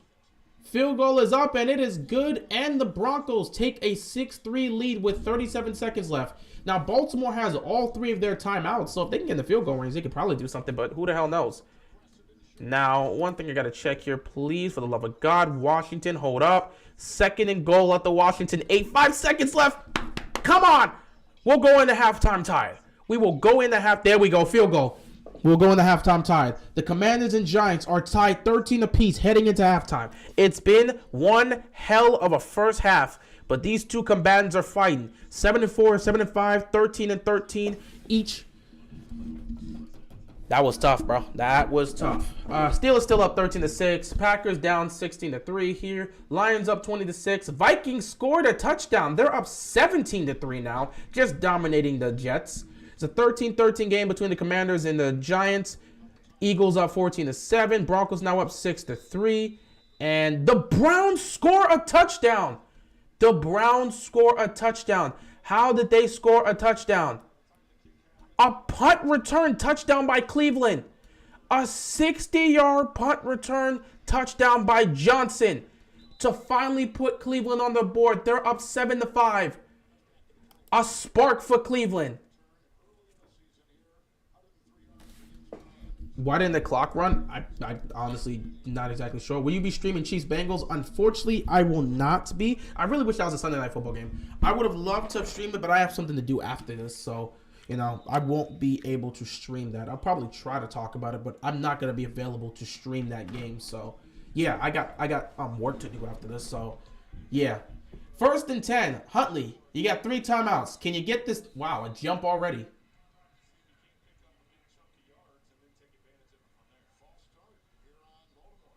False start. What else is new? I mean, that's the Ravens offense for you. False starts. Delay of games, you kind of just get used to it, bro. Like, you just get used to it so much. You're just like, okay, this is just our life, huh? I mean, this is just how things go. 1st and 15, 37 seconds left. 3 timeouts. Can you get into, well, 2 timeouts. Can you get into a field goal? Oh, why did the clock stop? Yeah, we utilized our timeout. There we go. Huntley got it to Andrews, so you picked up something. 2nd down here. Timeout going to be used. Such a low-scoring game. Are you surprised? Are you surprised to see such a low-scoring game? I'm not surprised to see such a low-scoring game. I was expecting this to be a low-scoring game. And it's obviously going to be a low-scoring game when you deal with a Broncos offense that's not good and the Ravens offense that has no Lamar. So, yeah.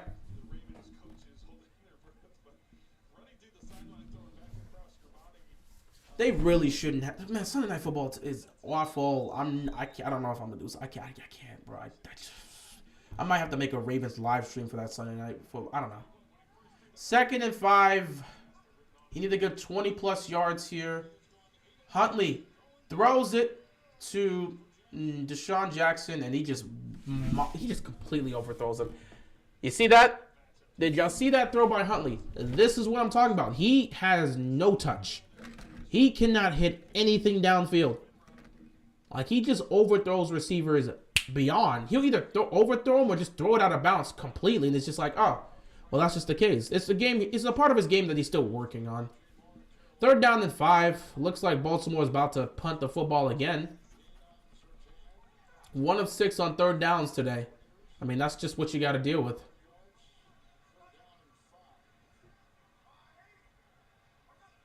Huntley takes a snap. Anything quick here? Nothing here. He's going to sidearm it. He gets it to Isaiah Likely. They're going to call it. You pick up the 1st down, but they're going to call a timeout here. So now you kind of just have to hurry. You got to hurry however you can get it. If you can get into field goal range, at least give Tucker a chance.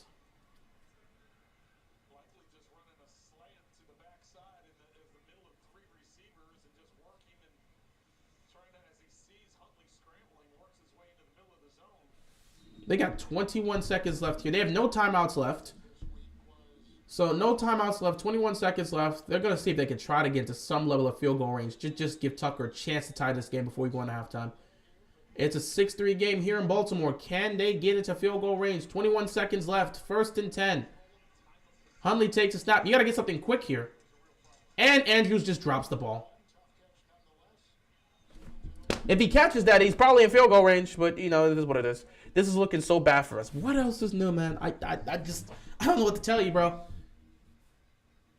Okay, never mind. That's just a pass that's behind Andrews. That's why sometimes you got to look at the replay. That pass is behind Andrews. That's probably a pick. Honestly, we're lucky that didn't get picked off. But that pass was just straight up behind Andrews. Nothing you can do in that scenario. 2nd and 10 here. What now? Timeout by Denver. Oh, boy. Let me actually check on some things here because nothing is looking good right now for the Ravens.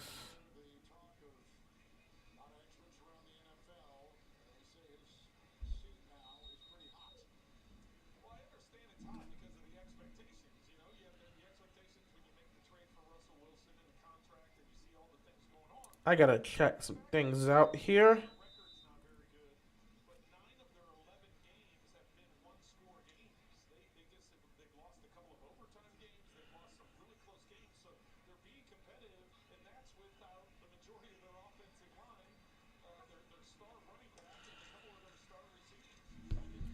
Second and 10, Huntley looking, fires, caught by Andrews. They gotta hurry. They don't have timeouts.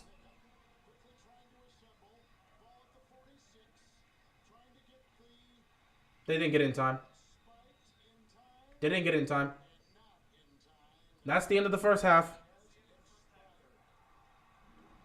So they didn't get it in time. They should. This is why you got to be ready for these situations. Baltimore's usually never ready for these situations. So they're going to go into halftime 6-3. And yeah, before I head out for halftime, I want to give you guys some score updates here.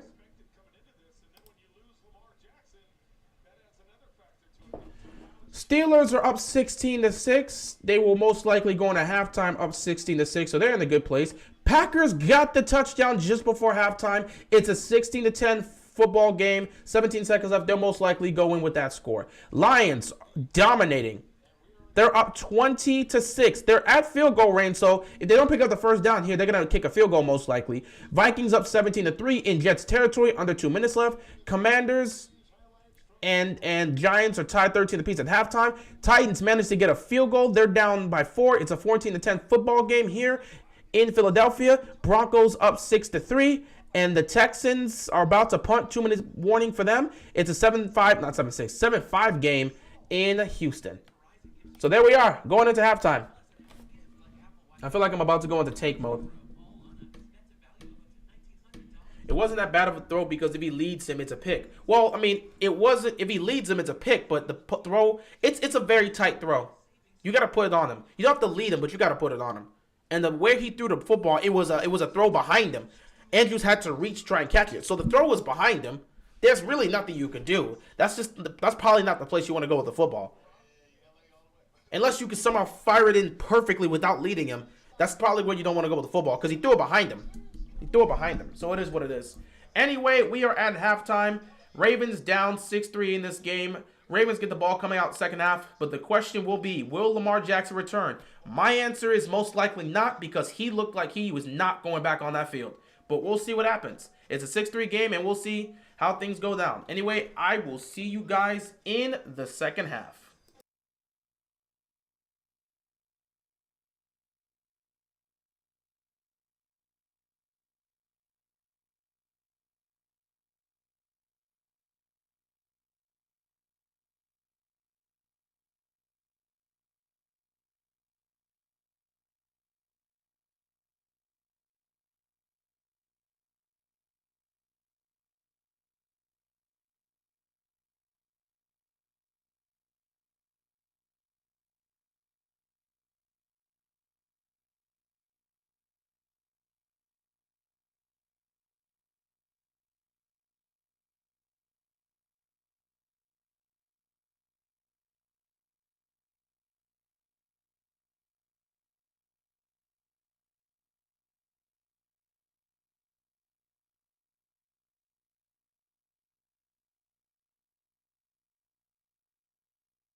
So,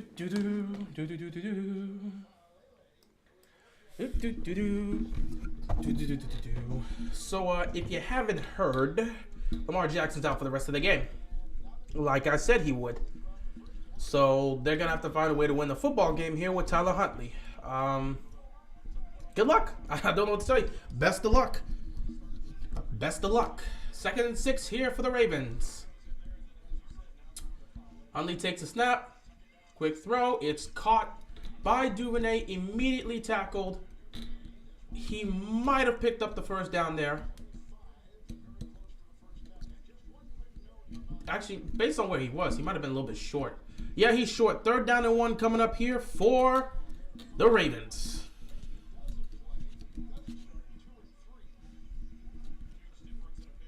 So you can't afford to go 3 and out coming out of the locker room, especially since you're gonna go. You have Huntley as your quarterback for the rest of the game. You've got to get this. Huntley almost messed it up, but he managed to pick up the first down. So as I've come back for the second half, let me take a look at some of these scores. Steelers are still in halftime. They're up 16-6. Packers and Bears have come back from halftime. Packers do. Oh, well, never mind. Never mind. Looks like the game has gotten started for the Steelers as well. The Hawks get the ball coming out of halftime, so they're going to start first. First and 10 at their own 27. Packers with the ball here. They're down by 6, and they're going to look to try and tie it. Well, not even tie. Look to take the lead. Lions went into halftime up 23-6. Vikings went into halftime up 20-6 against the Jets, and Lions up 23-6 against the Jaguars. The Commanders and Giants, well, never mind. They were tied, but the Giants just had a huge response. The Giants went down the field and scored a touchdown.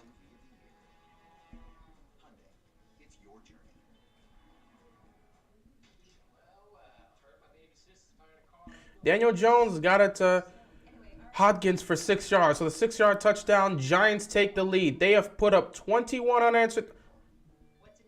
They've put up 20, not 21. They've put up 20 unanswered points. They have put up 20 unanswered points. I mean, what do I do with this? The Giants have put up 20 unanswered points, so that just... Eagles up 21-10. And the Browns going to halftime up 7-5. So that's pretty much what we're dealing with here. Fantastical. I mean, things couldn't be going any better if you tried. I mean, just fantastic. Just gotta love what I'm seeing. Commanders giving up 20 unanswered points. I mean, well, damn near 20 unanswered points. That's what you want to see. Blew that 10-point lead like it was nothing. That's exactly what I want to see. And the Ravens are falling apart again. So, I mean, I guess I can't have fun with football this season. I guess it is what it is. I think this year I'm not even tripping. I'm hopeful that the Commanders could find a way to make the playoffs. As for the Ravens, whatever happens, happens. I just want a change. I feel like a change in that, for a change for that franchise, a change in that locker room, a change in that front office. When it comes to coaching staff would be fantastic, but I've kind of resigned to the faith of what may happen. I don't know if Lamar is going to be able to go through the long haul here because he is banged up. Dealing with a hip injury, dealing with a quad injury, now he's dealing with a knee injury. I mean, I don't know what to tell you. And now you got to win a football game here. In a crucial moment of the season, you have to win a football game here to stay alive. Not even stay alive, but to hold on to the division. 1st and 10 here. They're going to run this football, and they're getting nothing in the run game right now. I mean, absolutely nothing's happening in the run game. Things do not look good for us, but hey, you got to keep fighting, I guess. 2nd down and 9.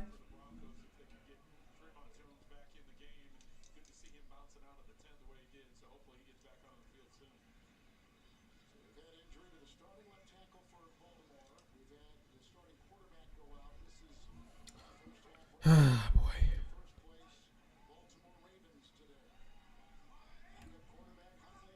2nd and 9, Huntley. Quick throw. Gets it to the Marcus Robinson. He catches it there, picks up a couple yards. Third down coming up here.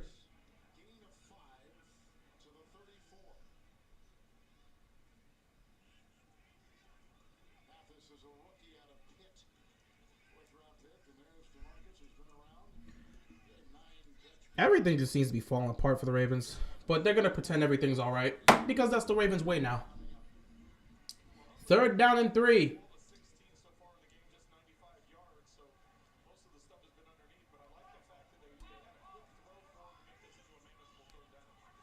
Third and 3. They're going to run a sweep here with Duvernay. And that does nothing.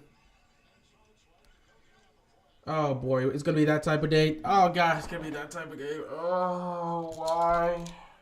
Defense, you're going to have to get some turnovers, bro. You're going to have to force some turnovers.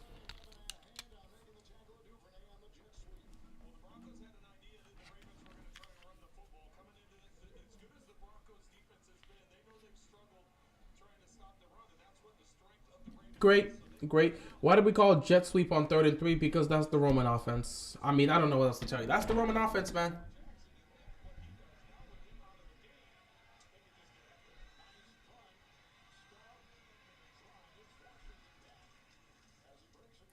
Honestly, I don't know what you do in this situation. You're going to have to figure out how to get points on offense. You're already struggling with that, but now you really got to figure it out. Washington's down 20-13. Defense is going to have to win the game. Yeah, it comes down to the defense to win this game. We ran the same play 3 times now. And you're surprised? Omega, what's going on? It's a good thing that I'm for Bears. It's a good thing that I'm 4 beers in right now. Well, I mean, hey, I mean, I don't know. It's Sunday. Drink yourself, bro. It's Sunday. Enjoy yourself. Hey, man, do the Ravens now have an excuse to lose since Lamar is hurt?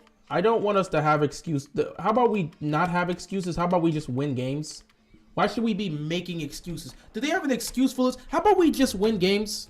Win the games you're expected to win. How about that? How about that? I'm wondering what the Ravens owners think about this mess. He don't care. I mean, if he cared, he would have made a move a while back. He don't care about what anyone else is saying out here. He's fine with the product on the field. If he cared what the fans were saying, he probably would have made a move by this point. He would have made a move. He would have made a move by now. But it seems like he's content with what's happening on the field. He seems content with what's happening in the locker room. He seems fine with what the team's doing right now. He doesn't have an issue. You know? So, if he did, he would have made a move a while back, but he hasn't. You seen that play? That's all Roman knows how to do. Duvernay jet sweep. We run that like 50 times a game, pretty much. I'm already ready for the draft. I'm sorry, this offense will not scare anyone. They don't deserve to make the playoffs. Just gift wrap this division to the Bengals. Oh, trust me, they don't have to gift wrap it. Bengals will just take it like they did last year. Because if Lamar's dealing with injuries, they're going to find a way to take it. I honestly believe I could be a better offensive coordinator than Roman. A lot of people believe that. I mean, hey, if you feel that way, devote yourself to becoming an offensive coordinator and put all that effort into doing that. Can we please fire Greg Roman for the love of God? Greg Roman's not going anywhere. Greg Roman is doing exactly what the Ravens are hiring him to do. He's doing exactly what the Ravens want him to do, and I don't blame him. I envy his position. I'm so glad Greg Roman is showing us that you can continue to make mistakes in your job, never really work to fix them, never really improve in your craft, and still keep your job at the end of the day. I envy him. He's not getting fired. The Ravens don't have the guts to fire him. So you better hope to God Stanford takes him, because he's not going to be fired by this franchise. Don't worry, man. My team is losing 21-10. We are far worse than you guys. I wouldn't say far worse than you. We lost our quarterback, Mason. So I wouldn't say you're far worse than us. We don't have our starting quarterback in, and we're losing to the Denver Broncos. So I don't see what you would say is far worse. You guys right now are down 21-10 to the Philadelphia Eagles, one of the best teams in the NFL. We are down 6-3 against one of the worst teams in the NFL, and our starting quarterback is not playing. So, Mason, I would have to disagree. We have it far worse than you guys. Losing to the Eagles isn't a bad thing. Losing to the Broncos is a different conversation. And losing to the Broncos while also losing your starting quarterback is way worse than anything you guys are dealing with right now. If you were down 21-10 to a team like like the Colts, then yeah, I'll sit back and say you guys are dealing with some things. But down 21-10 against the Philadelphia Eagles, they're one of the best teams in the football right now. It's not bad look. You think the Ravens should tank and pick up Bryce Young in the draft? Why do you keep asking this ridiculous question knowing damn well the dude is literally see, why do you keep asking these questions, man? Like, why are you asking these questions? I know you want to get a reaction out of me, and you're doing it. And I'll give you a reaction today. Because if I don't give you a reaction, there's nothing else. There's nothing else going on the screen. A flag's coming on. There's nothing happening here. Why would you ask a question like that? Bryce Young is, if he comes into the draft, he's seen as a top 5 pick. Literally seen as a top 5 pick. We are a 7-4 football team. How the hell are you going to get a top 5? I'm kidding. I'm not even mad, but it's just like, what type of question is that? I'm not mad, but what type of question is that? Like, can you ask sensible questions? Tank to get him. We are a 7-4 football team. We can lose every single game right now. We will still not be a top 5 pick. So what type of question is that? Hell, based on where we are right now, there's a good chance we won't even be a top 10 pick. So what type of question is that? So a first down was picked up here because the Ravens defense caused a penalty. I mean, just put them out of their misery. They're probably going to lose this game. Yeah, that's a delay game. If the Ravens refuse to fire Greg Roman, let's pray to God Stanford signs him. That's all I'm saying, bro. I think the Ravens are quitting on this coaching staff. I wouldn't blame them. I'd quit on this coaching staff. Somebody's got to go. Something's got to change. When Lamar isn't playing, Greg Roman's playbook is basically nothing, just empty. I mean, we knew that. We already knew that. So it is what it is. But yeah, what type of question is that? Like, you always be asking these illogical questions, and I'm just like, come on, bro, you're better than this. Or at least I would hope you're better than this. But you keep asking these questions so consistently, I don't know if I should be saying you're better than this. What type of question is that? That is literally a question designed just to get the attention of the person live streaming. Or if it's a person that's a fan of the team, such as I, that's just a question just to rile us up. Like, what type of question is that? We are a 7-4 football team. We could lose every football game we have right now. We still would not be a top 5 pick. Hell, we probably wouldn't be a top 10 pick. Can you ask sensible questions? What is this? So when Lamar leaves, because he's going to, what do the Ravens do? Xavier, he can't leave. I don't know why you guys have continued to get this in your mind that he's going to leave at the end of the season. The Ravens, let me explain this to you. The Ravens can franchise tag him. He has one of 2 options. He can, if the Ravens choose to not sign him. Let's assume the Ravens don't sign him to a deal he wants. If that's the case, Lamar has 2 options. He can play on the franchise tag, or he can choose to not sign the franchise tag and he just won't play football next year. There's no option to leave.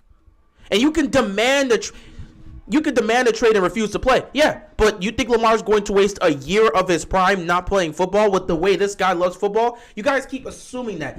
Do you guys really not know Lamar? You really think he's going to sit back and refuse to play football, the game he loves? Every year he's talking about, they talk about it almost every day he talks about the Super Bowl. You think he's going to give up a year of his prime in his career just to sit down and not play football because he wants to leave? Or do you think he's going to still play, even if he wanted to trade? Why would he refuse to play? Why would he waste a year of his prime? Y'all really don't.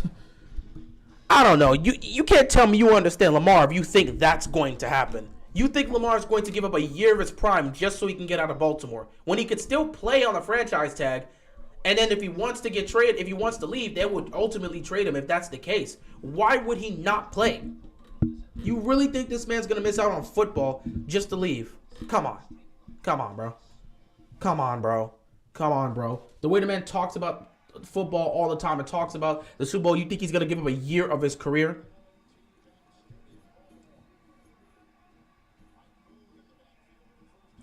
First and 10 here. They're going to run this football. Wow, what a... Roquan Smith just knocked that dude straight on the ground. I just pushed him out the way. Sorry for all the fans that wanted Roman fired for the past 2 years. I'm a clown for defending this dude for 2 years. Roman is one of the worst offensive coordinators I've seen in my life. I mean, hey, it is what it is, bro. It is what it is. Greg Roman will not be there next year. They are already securing a job for him. Stanford. We'll see if that happens. My team is suffering injuries as well. We actually have the second most players injured, only behind the Saints. That's unfortunate. 2nd and 9. Defense makes a stop there. He's going nowhere. 3rd down and long coming up. Do you think the Ravens would make the playoffs if Lamar Jackson doesn't play for the rest of the season? Hell no. Hell no, they wouldn't make the playoffs if Lamar doesn't play for the rest of the season. It'll be just like last year. They just won't make the playoffs. It'll be just like last year. They'll fall down the chains and miss the playoffs. I would understand him not playing because this coaching is way too terrible for anyone to play in it. He's not going to miss a year of his prime. He's just not going to do it. The man loves football too much to wait over a year. Believe me, I'm not trying to compare my team to yours. Just trying to point out how bad we are too. I mean, yeah, you're dealing with injuries as well. 3rd down and 9. Russell Wilson's just going to check it down, and no one's there to make the stop. Oh, thank God for Roquan Smith. He makes the tackle. All right, 4th down.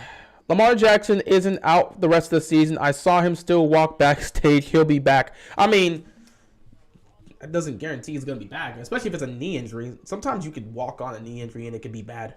You could limp off. Not saying that's the case, but I mean, we're just making an assumption if he was gone. So they're going to punt the football here, and you got to hope something offensively happens because otherwise you're just doing nothing with the football here.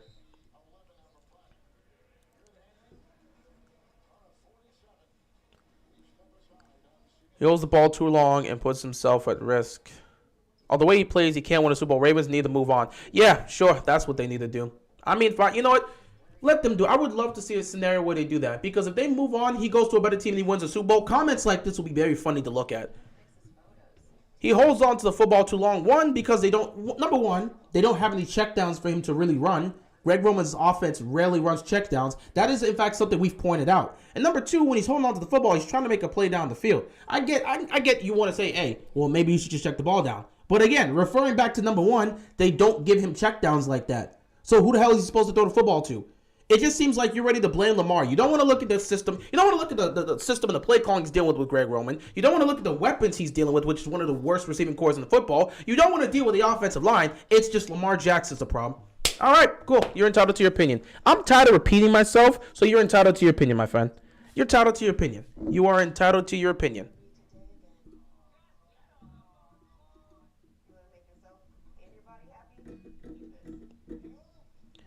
We need the offensive coordinator from the Chiefs. Why would he come here to be an offensive coordinator? If he would come here to be, he would come here to be a head coach.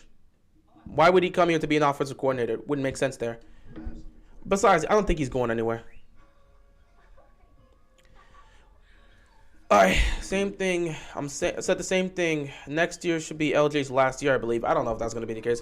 I'm not here to talk about whether or not it's going to be his last year or not. That's a decision he has to make. Personally, whatever decision he makes is whatever decision he makes.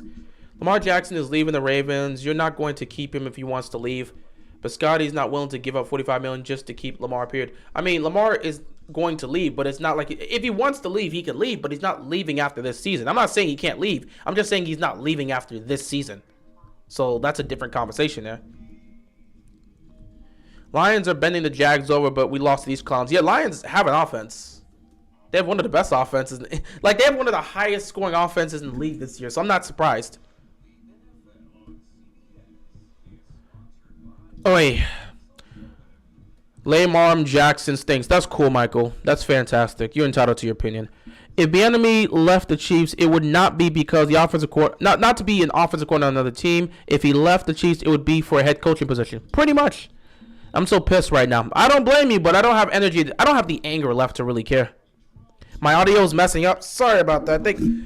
I kind of hit my mic. Like in my preview video.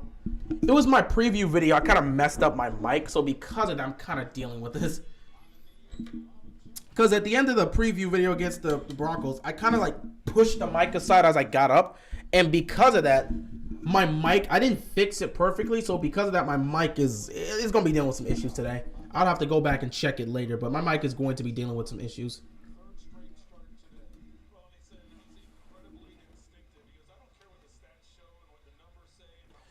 Let me take a look at some scores here, just to take a look at some things. Steelers still up 16-6 against the Falcons. They have the football for the love of God, ESPN. So they're up 16-6. The Bears are up 16-10. That's a nice throw by Tyler Huntley to pick up a first down. Went to Duvernay there. The Bears are still up 16-10 against the Packers. They have the ball though. The Lions are destroying the Jaguars. They're up 30-6. What's with 6 today? All these 6-6-6-6s. The Vikings are up 20-6 against the Jets. Jets have the football. The Giants up 20-13 with the football. Hopefully the defense can make a stop and get it back to us.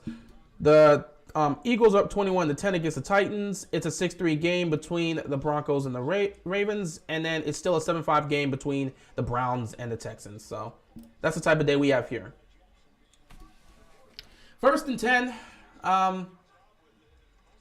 They're going to run this football here with Kenyon Drake. And Kenyon Drake picks up a first down. They need one good drive. I mean, if you can get this to a 10-6 game, I think the defense could probably get you in a position where you can win. Lamar chose not to play last year. He knew he was nothing without his legs, and so he chose not to play. No one misses 5 weeks with an ankle injury, especially at quarterback. All right, bro, you're entitled to your opinion. I'm not going to engage with this. You're entitled to your opinion, bro. If that's what you... And Tyler Huntley got picked. Tyler Huntley got picked. Yeah, they're probably going to lose this game. Tyler Huntley got picked. I don't even know why he would throw that. Tyler Huntley got picked, and first interception for Denver in the last 4 games. We are screwed. We are done. Oh my God. But yeah, you're entitled to your opinion. I'm not even gonna. You're entitled to your opinion. I don't have the energy. I'm not gonna engage that. I'm tired of repeating myself. If that's what you believe, have at it, bro. You're entitled to your opinion. I don't even know why Huntley threw that. Oh my goodness. I think he was trying to get that out of bounds, but that was just oh boy, that was bad. Yeah. Do you think this is enough for the team to wake up and realize they should change? No, they'll do the same dumb stuff next. I can't wait for next week. Like this game, I wouldn't even be mad if they lose.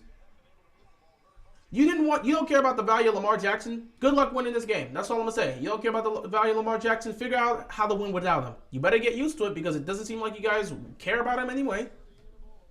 So let's get a good look at what the Ravens are going to be without Lamar Jackson. I think we're seeing it right now. Defense about to be tired. I mean, they ain't got a choice today. They're going to work overtime, especially with Lamar going down.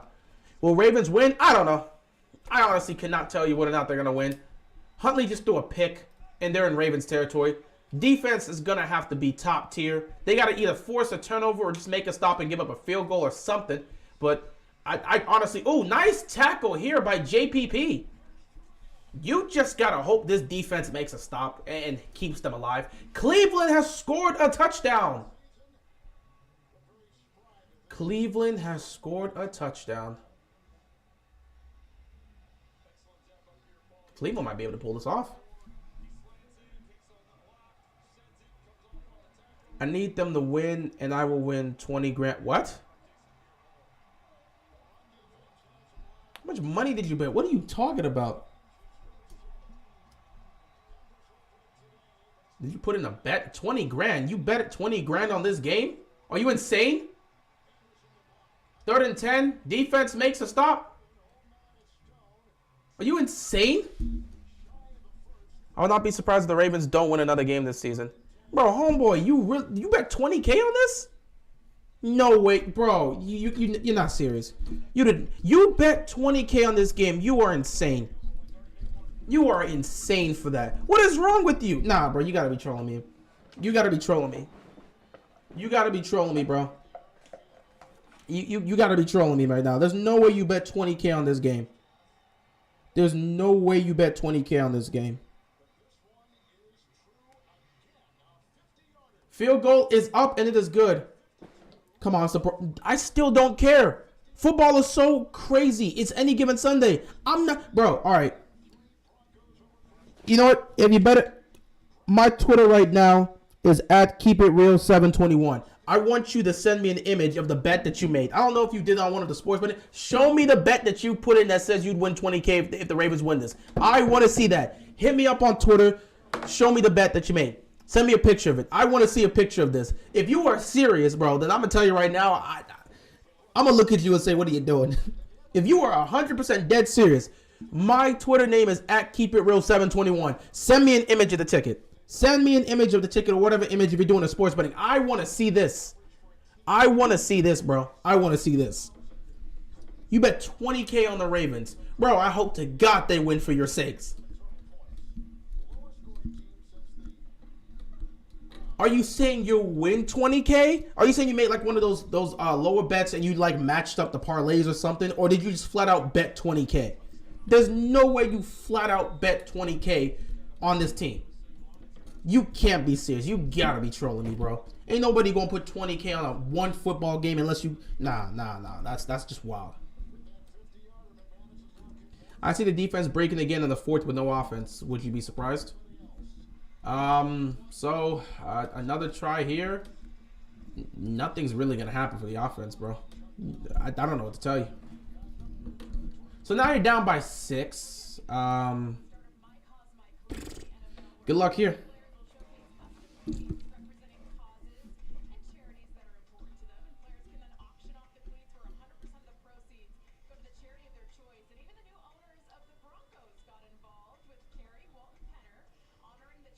You know, speaking of that, Ravens kind of got me. I'm not even sure about that, bro. Deshaun Watson's being carried by the defense. Well, I mean, it's his first football game in over 2 years. I would assume he's not going to come out there and play well. You don't play football for 2 years, you're probably not going to look good. That just makes sense like that. If you don't play quick throw here to Ricard, that's the play call they ran there. Second down. A throw to Patrick Ricard. Oh, my goodness. Just let that be incomplete. Just don't catch that, man. Ravens need to drop the quarterback. Yeah, if they're not going to pay Lamar, might as well draft the quarterback. If you're not going to play Lamar and Lamar's heading out the door, might as well draft the QB.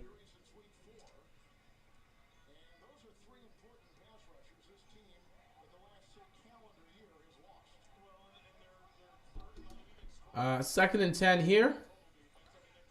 Huntley takes a snap. Pressure's coming. He slides. He's going to take off, utilize his legs, and he's going to pick up the first down.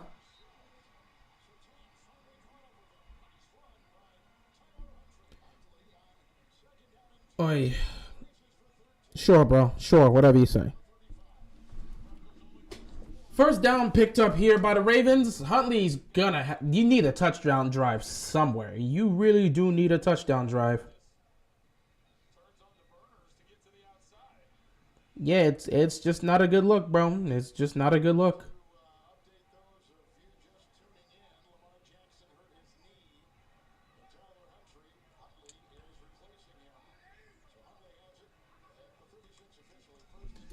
First and 10, they're going to run this here with Gus Edwards. Bengals really creeping up. Bengals really creeping up for that division. Bro, they might take it today. They might literally take it today if they find a way to beat Kansas City.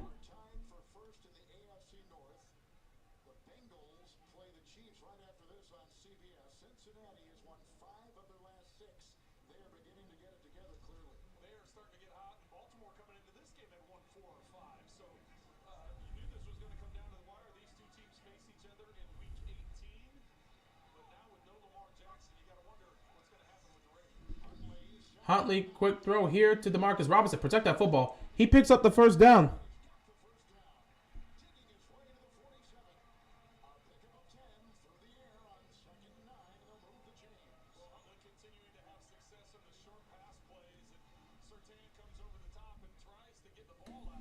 We'll see. DeMarcus Robinson picking up the first down here. First and 10, third quarter slowly coming to an end. You gotta get this. You gotta put some points up here. Kenyon Drake picking up a couple yards here. Second down for the for the Ravens. If the Ravens don't have Lamar, they would be one of the worst teams in the AFC. One can make that assessment.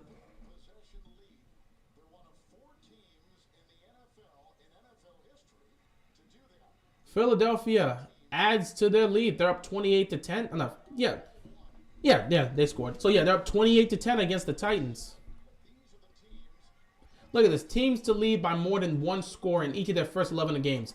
1942, 2009, and then the 2011. All three of those teams were 11-0. We are 7-4. That should tell you where we are. We are choking games at a historical pace. They're not going to run a play here, so we're probably going to go into the fourth quarter like this. Are they going to run something before this? No. They're just trying to get a jump. Yeah, we're going to go into the fourth quarter. So who the hell knows what's going to happen in this fourth quarter? It's been that type of game. I have no clue what's going to happen in the fourth quarter. It's been a struggle all day, and who the hell knows what's going to happen? So yeah, it's crazy how things have changed here. Let's look at some of these scores. Browns up 14-5 against the Texans. Eagles up 28-10. The Giants are still up 20-13. However, the Commanders are in Giants territory, so we'll see what they can do with that. Vikings up 20-9. Lions up 30-6, but Jaguars are in Lions territory, so maybe they're trying to make a comeback. I don't know. Bears up 19-10 now. Steelers up 19-6. Green Bay does have the football back. We'll see what they do.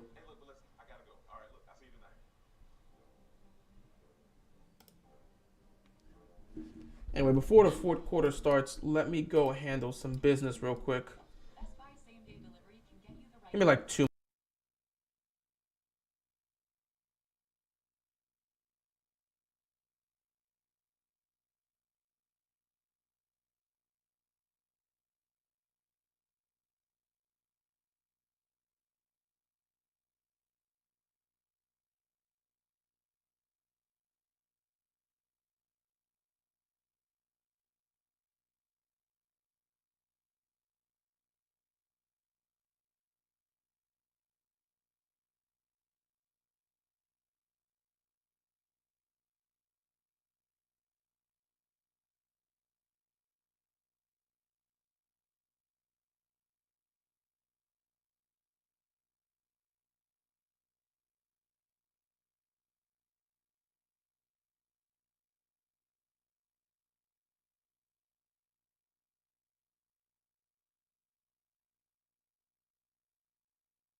Great, fourth down.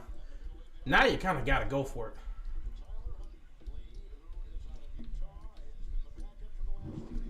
Now you got to go for it.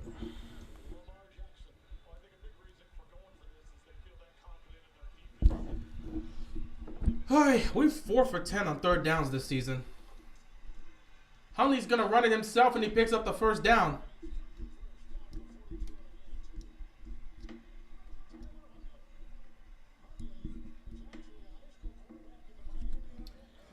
Oh, man, this fourth quarter about to be nasty. This fourth quarter about to be just nasty in general. Oh, boy.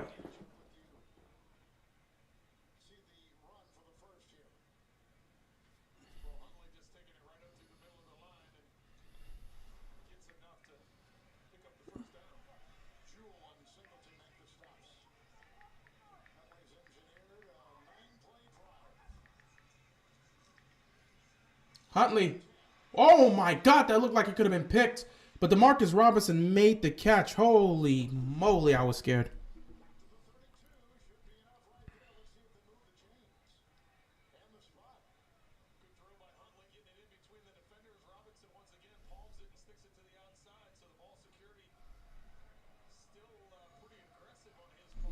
Oh, God, that really could have been a pick. What a catch by Robinson.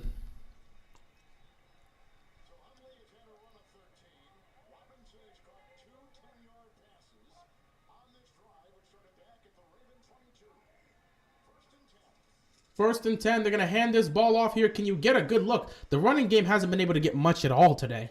Couple yards picked up.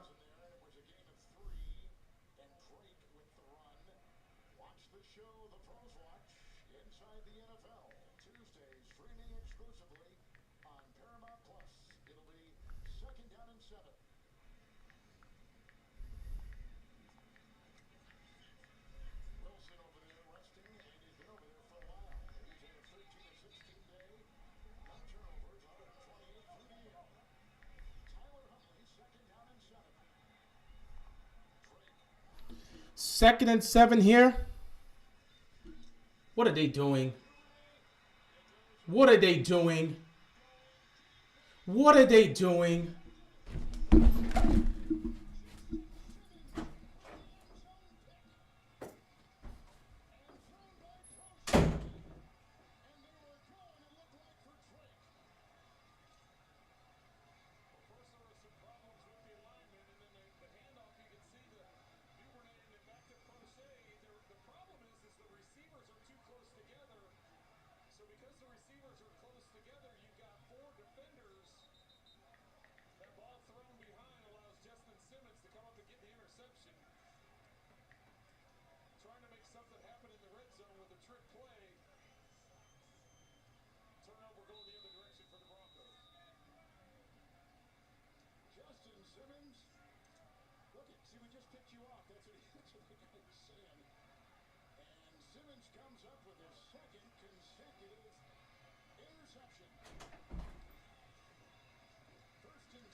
Greg Roman knows he's getting that Stanford job because he did not seriously call that play. That man knows he's getting the job because he doesn't give a damn what happens to the Ravens now. He's got a new job. What type of play call was that? That is the type of call a coach makes when they know they're about to go somewhere else. You can't, no matter if you try to fire me, I'm about to get a job anyway.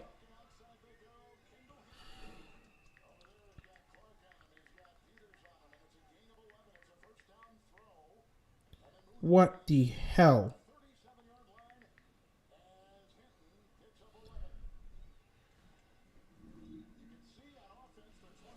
Oh my goodness. Let me get a quick score update here.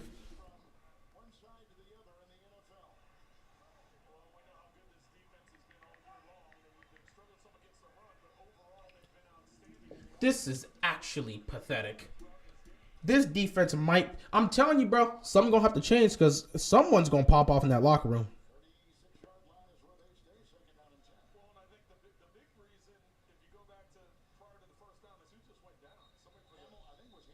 And Kyle Hamilton's down. Let's just make things worse. Roman knows he's gone. He's going to take that job with Stanford. He knows that. So he don't care. He don't care.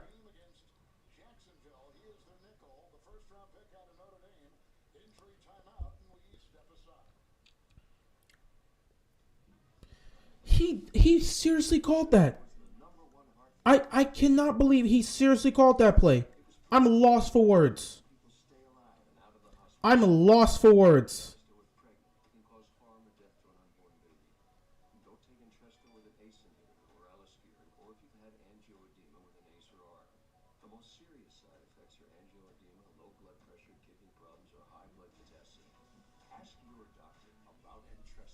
I'm lost for words. I know we still have a winning record, but are we coming up on a rebuild? I don't even know. Rebuild, unless you're firing the entire coaching staff, what sort of rebuild could you have? I'm lost for words. I don't care. Let's learn a new system. Make T. Martin temporary offensive coordinator. Bro, I'm actually lost for words right now.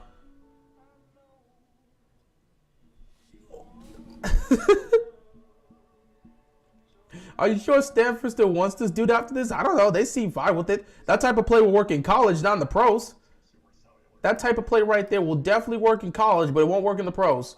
So that's a college type play right there. But I'm actually lost for words here. So Steelers are up 19-13. Game's getting kind of tight over there. The Packers have scored a touchdown that made it a 2-point game. So it's a 19-17 game in Chicago. Jaguars scored. It's a 30-14 game. Jets are in the red zone. First and goal at the Minnesota 16. So it's a 20-9 game. Commanders apparently did not score any points there. But the Giants are going to punt the football, so Commanders are going to give it another shot to try and tie this game. It's a 28-10 football game between the Titans and the Eagles. Broncos have the ball right now. Browns up 14-8, but they're about to punt the football. That game is so close. I'm honestly lost for words here. We were actually moving the ball, and we call a trick play that looked like we never practiced it before, because they probably haven't practiced it before. You use a person that does not get any targets and use him to throw a 40-yard pass down the field in double coverage. Greg Roman needs to get the Snyder treatment. Bro, he's not going anywhere. The Ravens love what they see from him. Greg Roman, I have no problem. That play right there by Greg Roman, I have no problem with it because it just continues to solidify what the Ravens have become. They allowed that guy to be here and make these type of calls. I'm fine with it. You keep doing that, Baltimore. This is what you wanted. So if your season ends up falling apart, that's on you. I better see Roman not here.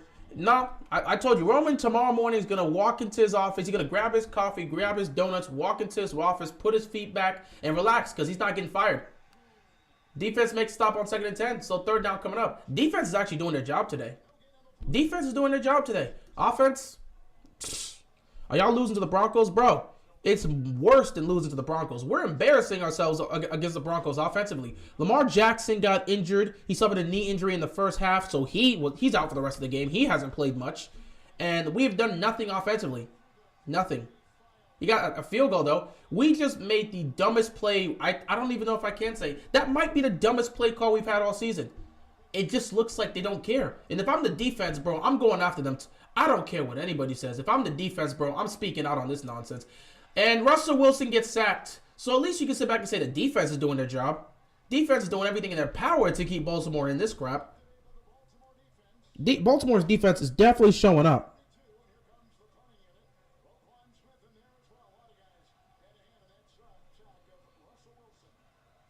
That was just stupid.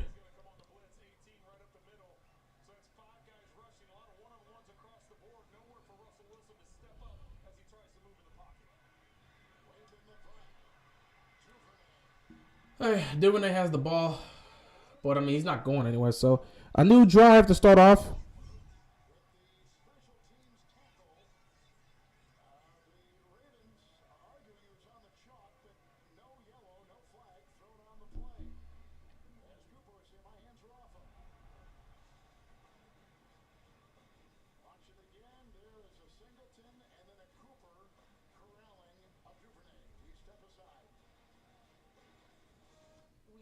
This is just sad. I'm lost. I'm really lost for words, guys. I don't even know what to say about that call. That was just awful. Expired. Thanks, Aunt Bonnie. It's a lot of house. Hope you can keep it clean. At least Geico makes bundling our home and car insurance easy, which helps us save a lot of time. Oh, Teddy, did you get my friend request? Oh, I'll have to check.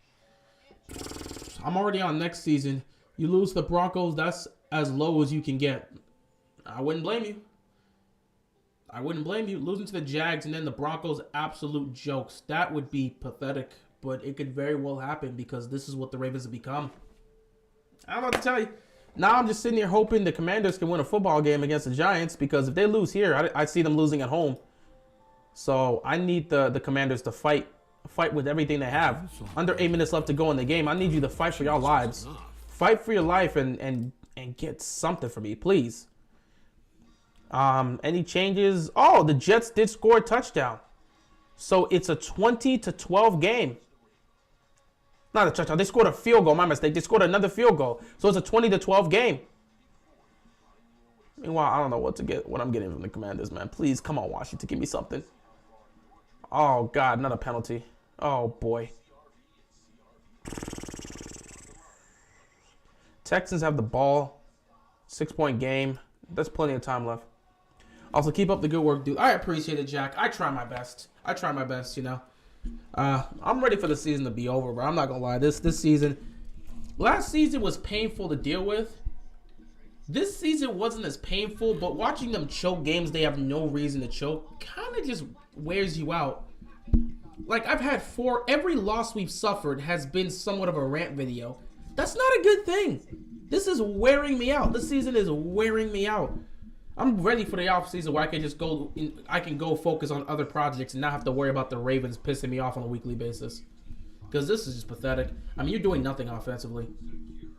And I mean, we knew this was going to happen. But yeah, feel free to go get somebody else. I'm sure you'll be able to win without Lamar. I mean, you're clearly showing it here today. Go get somebody else and see what happens.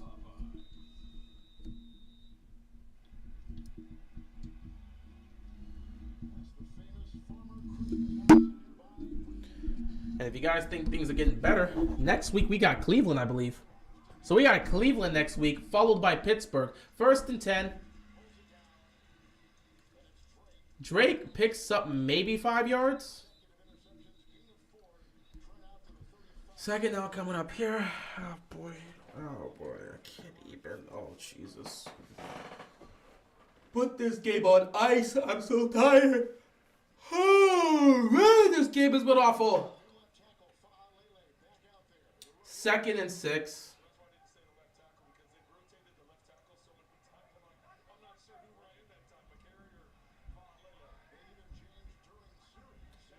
Huntley takes the snap, and he gets sacked.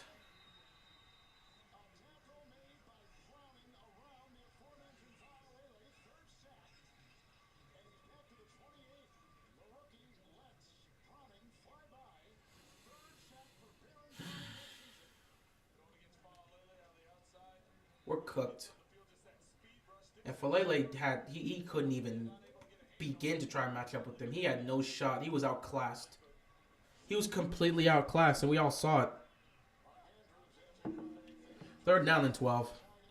Prepare for a 3-and-out. Empty backfield here. Huntley's going to try to run for the 1st down. Not going to get it. And there's a flag on the play, so maybe you get on the defense and you wish for the best, but I'm pretty sure it's on the offense.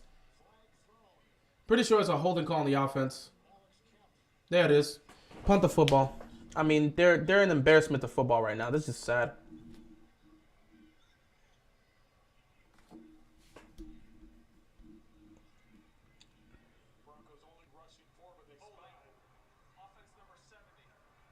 Wait, we got the Steelers next week? I thought we had the...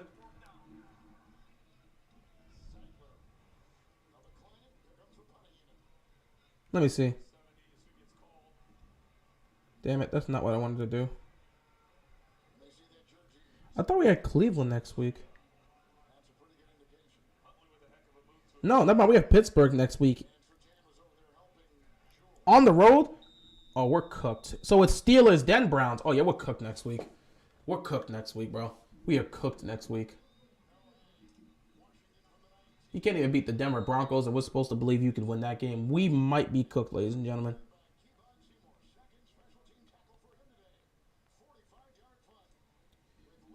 Hi, man.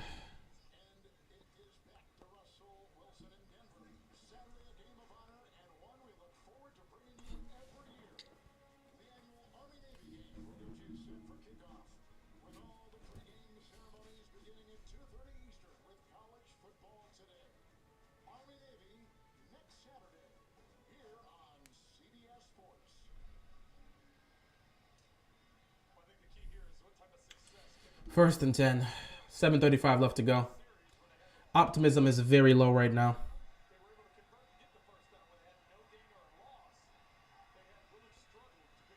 Wilson is just going to check this down here. And Patrick Queen is holding his thigh. And he's down. He looks to be in pain. I mean, just add more to the misery. Just add more to the misery. I mean, because why would we want to be happy in life?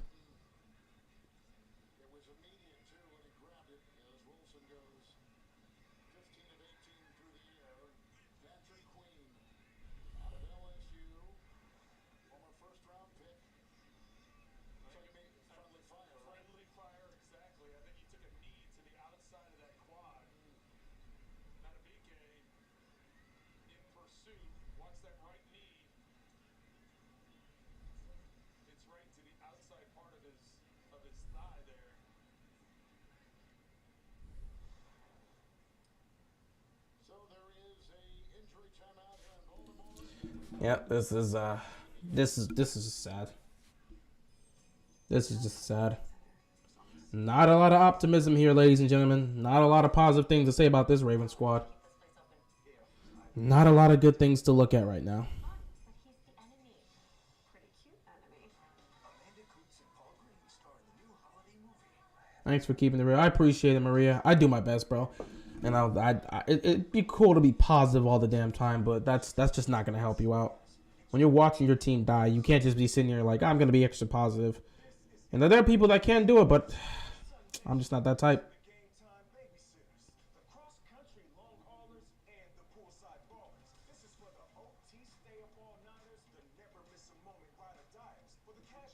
Things are just not looking good.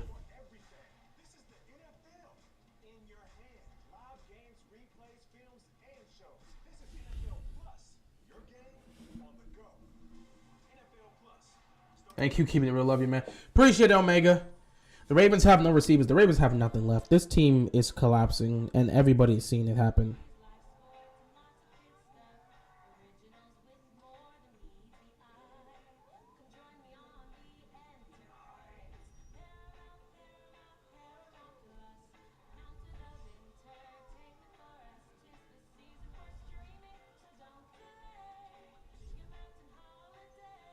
Celebrate this holiday season with Paramount Plus.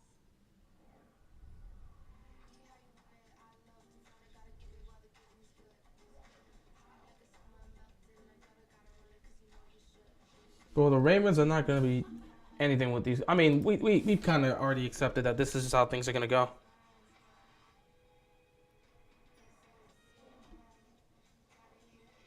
I'm a fan, but are you surprised? It's the Ravens. Pretty much is the Ravens' way, man. Please don't tell me it's 2021 all over again. It's looking like it because Patrick Queen's being carted off. I mean, things just don't look good, guys. It don't look good.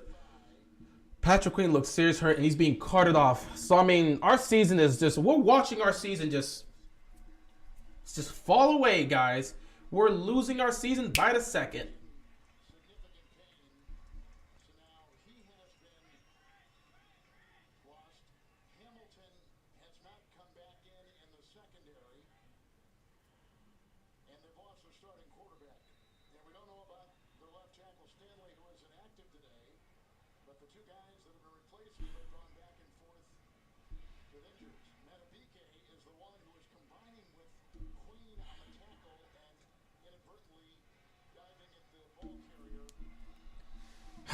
Seven minutes left to go in this game.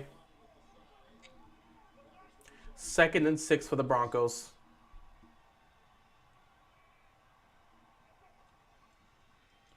Play action here. Wilson throwing downfield. Got a man open.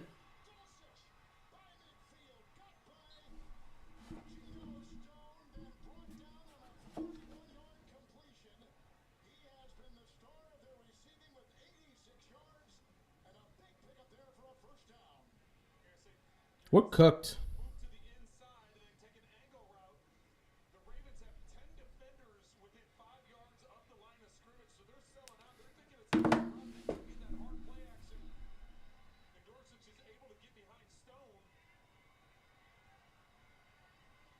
They can't even make stops now. I mean, it's just depressing to watch this at this point.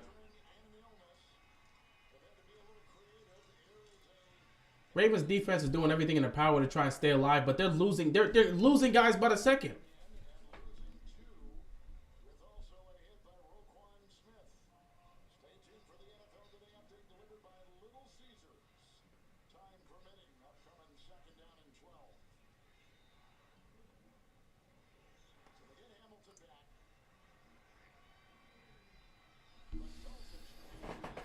Second down and 12 here. There's 5.5 left to go in the game. All you can do is hope the defense can make a stop, because if they make it a 12-3 game, it's over. You're not going to come back from 2 possessions. So if they make this a 2-possession game, you're done. So they're going to snap this here play action. Wilson tossing downfield to nobody. Incomplete. 3rd down here. Defense has to make a stop, and the offense got to get the ball back here. Time is not on your side.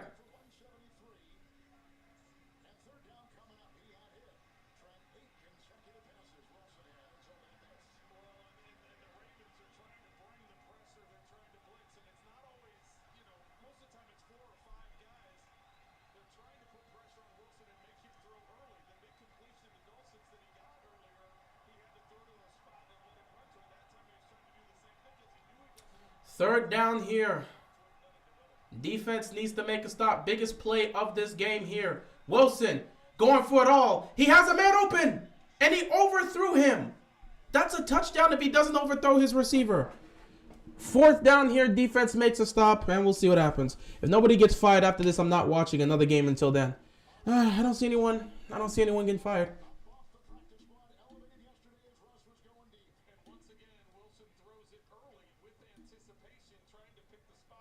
He just barely missed him. He just barely missed him there, but he didn't have a lot of time. Pressure was coming. So 5 minutes left. They're going to stop at... Oh, God, they're screwed. They're starting at the 9. You need a nearly 90-yard drive and a touchdown with 5 minutes left to go. Yeah, you might as well get ready to pack your bags. I think in a situation like this, you may want to say it's 4 down territory, but at the same time, I don't know.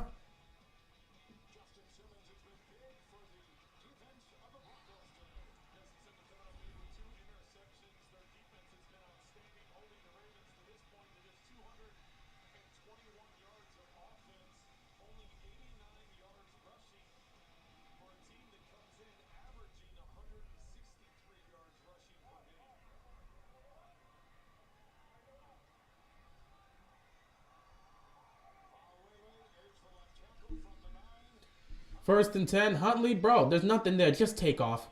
This is where, Huntley, you got to start using your legs, bro. There's nothing there. You cannot. If the Ravens lose, does somebody need to be fired after this? You can ask me this all I want. It doesn't matter if does somebody need to be fired or not. There's nothing I can say. It's up to them. I've talked about them making a change since early on in the season. They haven't made the change. If they're going to fire somebody, they would have done it before. I don't know if they're going to do it now. So there's nothing, I mean, I could say they should fire someone, but it doesn't mean it's going to happen. I've been talking about this since early on in the season, and nothing's changed. 2nd and 6. Quick throw to Likely. Likely making the catch, picking up a couple yards. And, oh, God, Likely's hurt too. Oh, wow.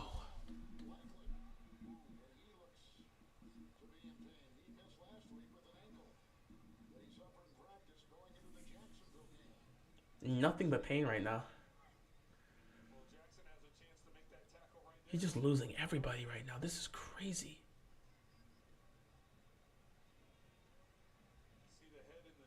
Wow. Everything is just awful right now. Ravens will win. You're saying that because you put money on it, so that's on you. But he's really hurt.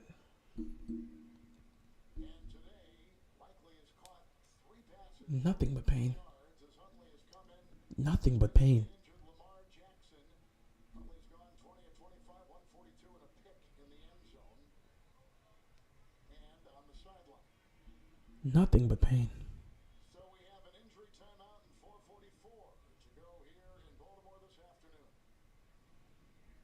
How can I turn your Monday into a fun day?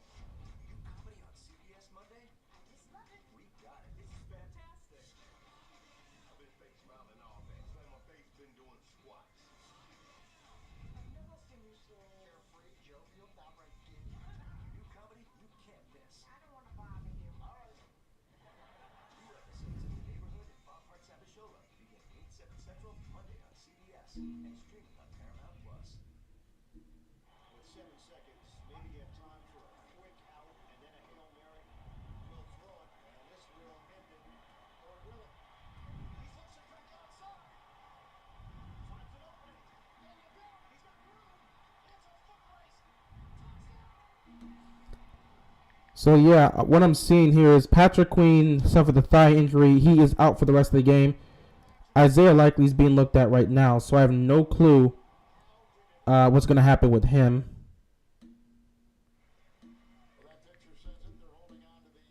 It seems like he hurt his arm bad, so he's probably done for the rest. He's going to the tent now, but it looks like he may be done for the rest of the game. So you've lost. You're losing multiple players here. 3rd down and 1. They didn't even get the first down with the 3rd and 1.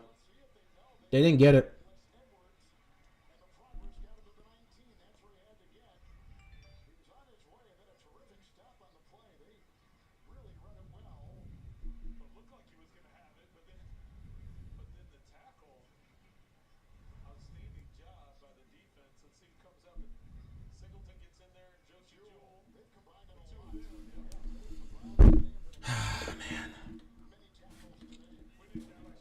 Steelers choking to the Falcons. That's good for them.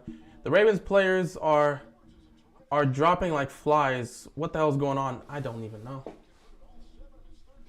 I really don't even know.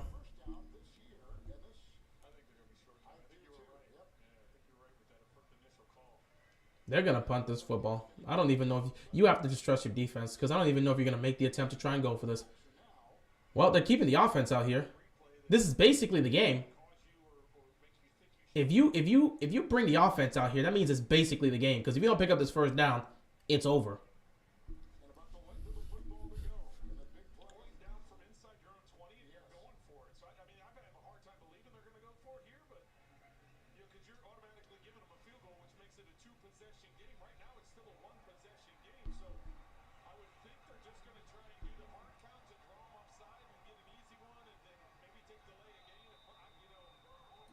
They went for it. He didn't get it.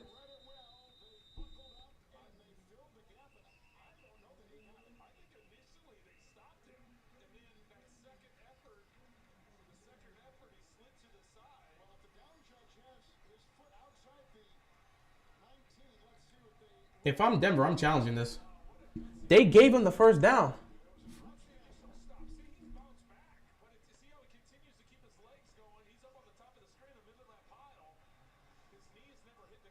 Wow, they gave him the first down. Huntley gets it to Prochet. He makes the catch. Man, these are a lot of dangerous ones we're seeing here.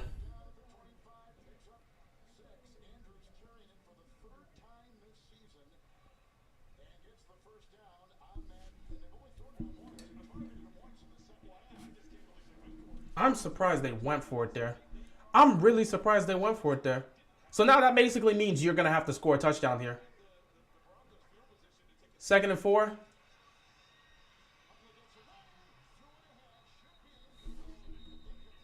It's incomplete right there. 3rd down and 4.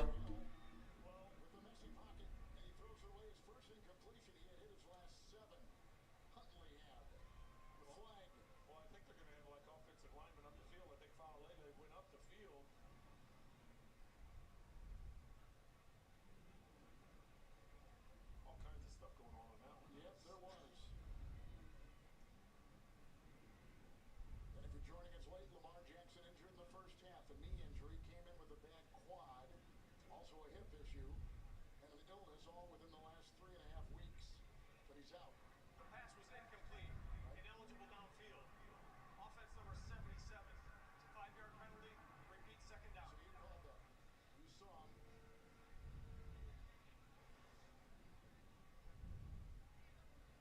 77 Falele was the one that was up the field, and I'm actually kind of surprised they took the penalty and just didn't take the incompletion, because it would have been, what, 3rd and 4? 2nd and 9 here. And I'm really trying to look at some things here.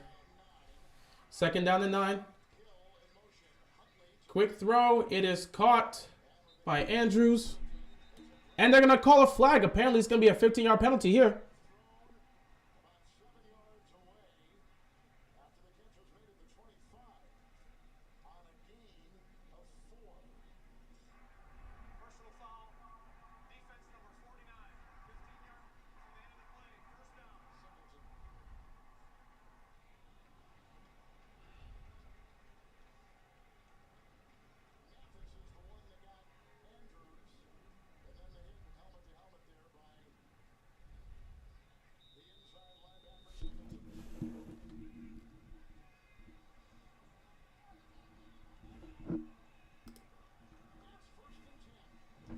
First and 10. And you see this man run right into a tackle. Broncos choking. This is nothing new. I mean, the game's not over, bro.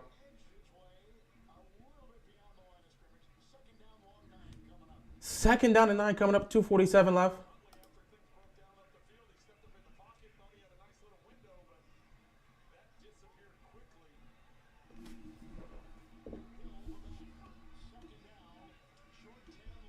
Quick throw here on 2nd and 10. And a fumble happened. Holy crap, that's lucky.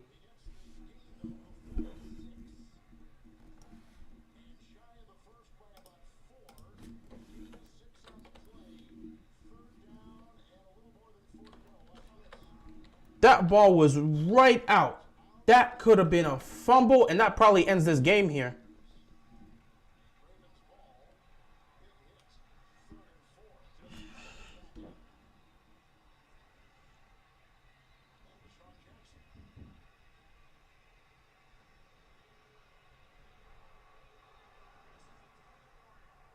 And we've reached the 2-minute warning.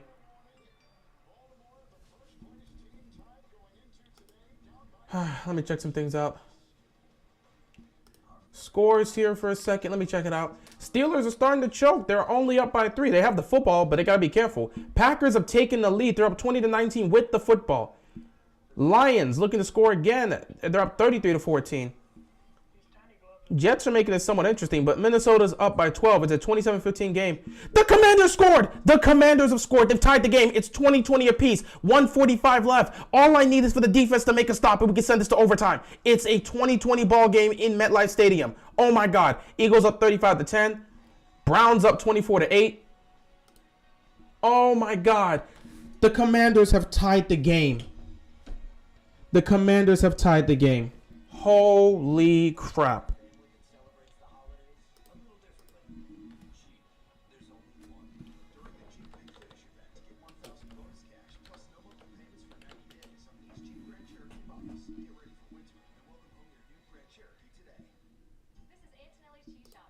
Oh my God. Browns got this game, and Steelers up right now, but they got to be careful. If they give this football back, the Falcons are going to have a chance to win the game.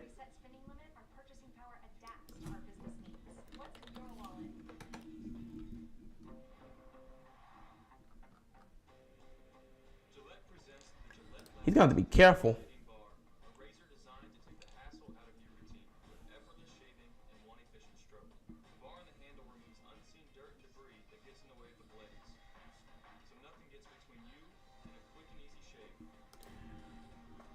Oh boy, game is coming down to the wire here for Baltimore. It's do or die now.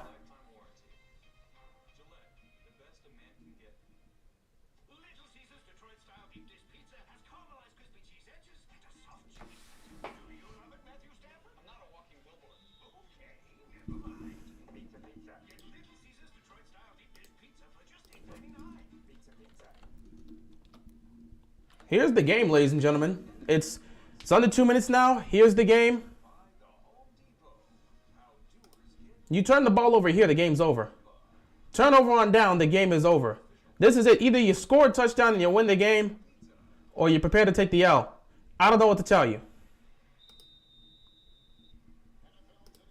But here we are. Game on the line.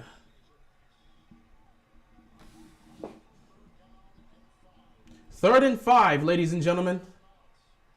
3rd and 5, 2-minute warning. It's 4-down territory for us. Huntley takes the snap. He throws. Incomplete, but there's going to be pass interference on Surtain.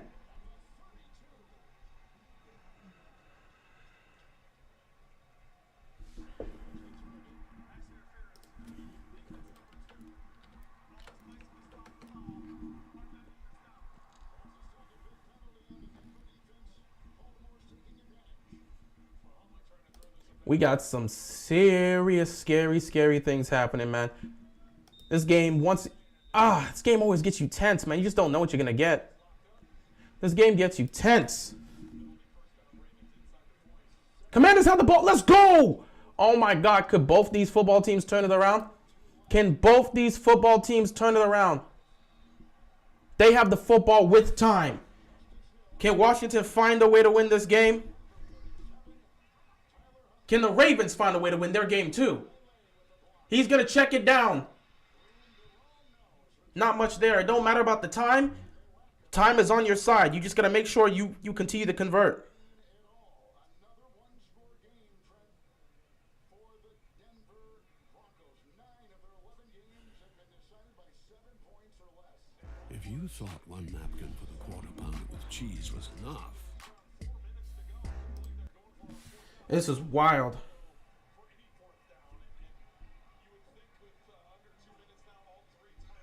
Second and 10. He got it to Likely, who was back in the game, and Likely picks up a first down. You're inside field goal range, but you do need a touchdown. You let the clock continue to tick.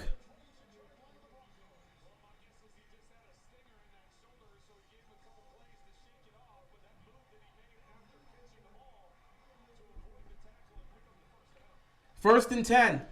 Don't force anything. Huntley is going to take off. Huntley gets out of bounds. Whoa! That slide at the end was a bit dangerous. 1:19 left to go.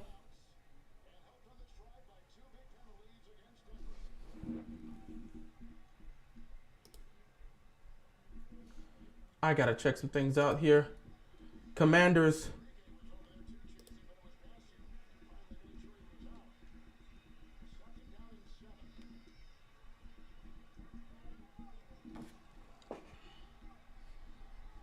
I'm going to have to check this game, but I have to see what the Ravens are doing, man.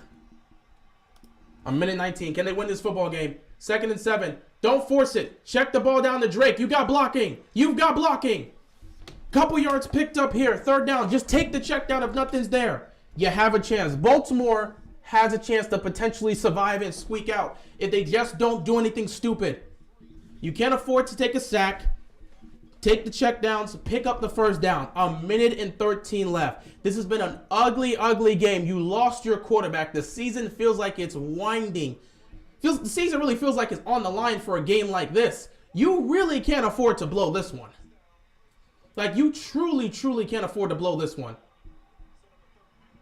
Third down and 3. They're going to hand it off on 3rd and 3. That's a bit of a dangerous thing, but they were going to set up for 4th down anyway. So now it comes down to this. What is your 4th down play? Baltimore is going to call their timeout. So it comes down to this. This is the game right here. What are you going to run on 4th down? It comes down to this. It comes down to this. This is for the game.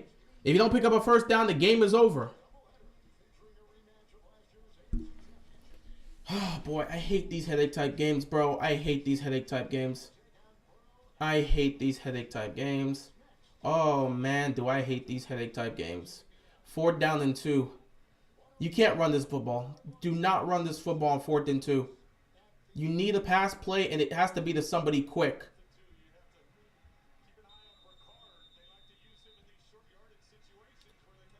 4th and 2. This is for the game. You cannot run this football, bro. I swear to God, do not line up and just run the football. Please do not line up and run this football. Oh, boy. No, they're not going to run it. He's coming out in the shotgun. Do not run a jet sweep. Oh, Huntley! Huntley kept it, and he picked up the first down. Oh, my God. Oh, my God.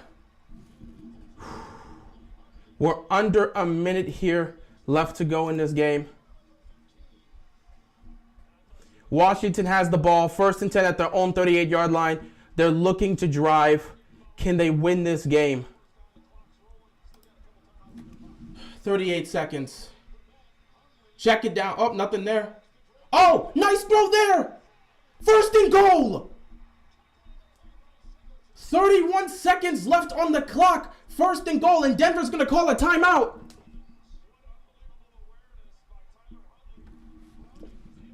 That was the best play Tyler Huntley has made all day. He was going to throw the check down, but the defender was there. He pump faked, got the defender leaning, and then Drake continued to run, and he just got it to him. It comes down to this, man. It comes down to this. That right there is good. That is a good play, man. That's the best play I've seen Huntley make all game.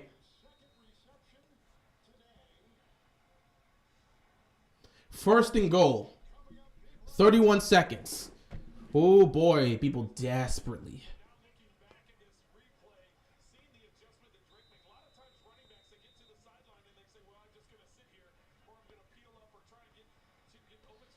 At this point, you're at the goal line. It's 31 seconds left. You have a timeout. I don't mind running the football. I do not mind running the football. Do not give them a reason to get the ball back. I would run the football here on first down. I would run. Oh, wow. The Falcons are going to have a chance to either tie the game or win it because they have the ball. I'm running this. Huntley runs it. Huntley, touchdown. 28 seconds left in the game. Baltimore finally gets on the board.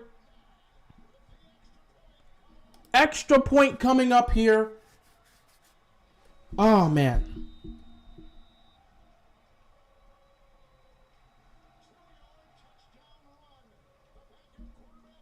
Like I said, you just got to run it. Running it was the play. Running it was the play. Baltimore might be able to survive this, but now it comes down to the defense. Now it comes down to the defense. Extra point. Just got to wait to see that go through because they might try to block it.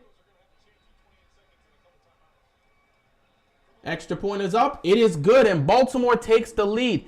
28 seconds on the clock. Bro, if the defense blows it, you can say whatever you want about the defense plan. If they blow it here and let these guys get into field goal range, I don't know what to tell you. Now the defense has to show up. The defense cannot afford to make a mistake here. Oh, the defense. Washington was not able to do anything with the football. They punted it. We may be going to overtime. 30 seconds is too much. It is. It's too much time. It's too much time. It's way too much time for my liking.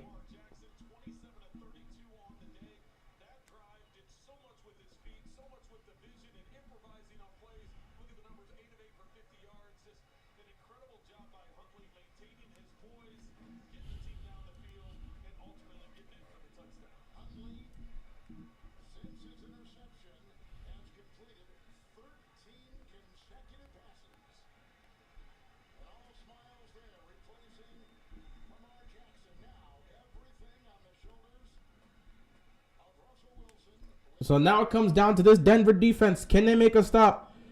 Baltimore desperately needed to survive here. Can they make a stop? It comes down to that Baltimore defense. The same defense you invested your money in. Can that defense save you here? It comes down to that defense.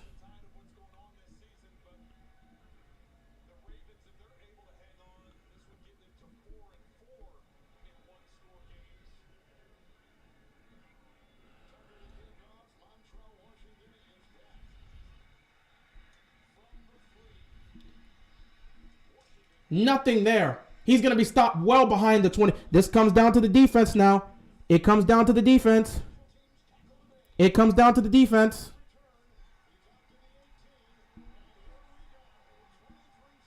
23 seconds left. If this defense chokes it, it's on them.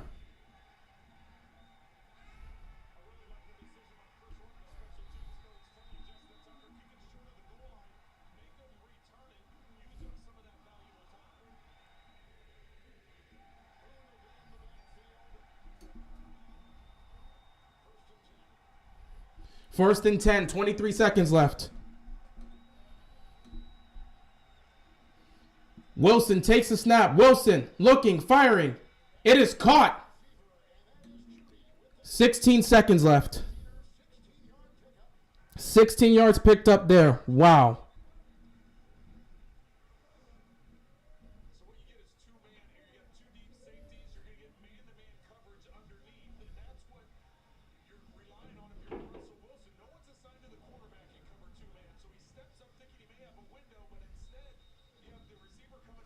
Oh, boy.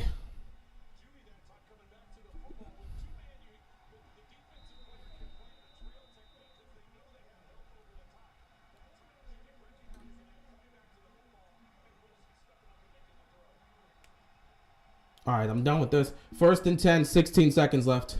The defense has to make a stop. Do not let them get into field goal range. Here we go. Wilson. Looking to take off. Wilson's got all the space in the world. Russell Wilson. 8 seconds left on the clock. They let Russell Wilson run with all those yards. Final timeout used by Denver. Now, here's the thing. Denver has utilized their final timeout. They're not in field goal range yet. So they have to utilize the sidelines. Russell Wilson got them a lot of yards, but they have no timeouts left. They need to utilize the sidelines, get something quick, and then get out of bounds. They cannot, I repeat, they cannot have this land in bounds. They don't have timeouts left. They cannot allow this to be in bounds. They cannot. They cannot allow this to be in bounds. If it's in bounds, they will lose this football game. They need a couple yards, and it has to be for the sidelines. A couple yards at the sidelines. A couple yards at the sidelines to get into field goal range to try a field goal. They're not there yet. They have 9 seconds left, so you can still run a play. But you need to get a couple yards, and you got to get out of bounds. If they're in bounds, the game is over. Here we go. 8 seconds left. Unless he's going for a Hail Mary. Russell Wilson looking to get the yards himself. 3 seconds left. They're going to have to go for a Hail Mary. They're going to have to go for a Hail Mary. They don't have a choice. They're not in field goal range. They are going to have to go for a Hail Mary here. Are they going to kick this? They're going to try to kick this.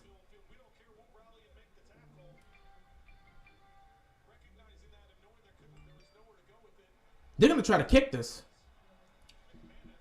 The game comes down to this. He could rip the hearts of Baltimore with a 63-yard field goal. He's short, and Baltimore survives. He's short, and Baltimore survives. They barely win this game. They survive. Without Lamar Jackson, they find a way to win this football game. Oh, my God. Holy crap, what a heart attack. Holy crap, what a heart attack that this was. Baltimore barely survives. They put together one good drive and barely survive. Holy crap.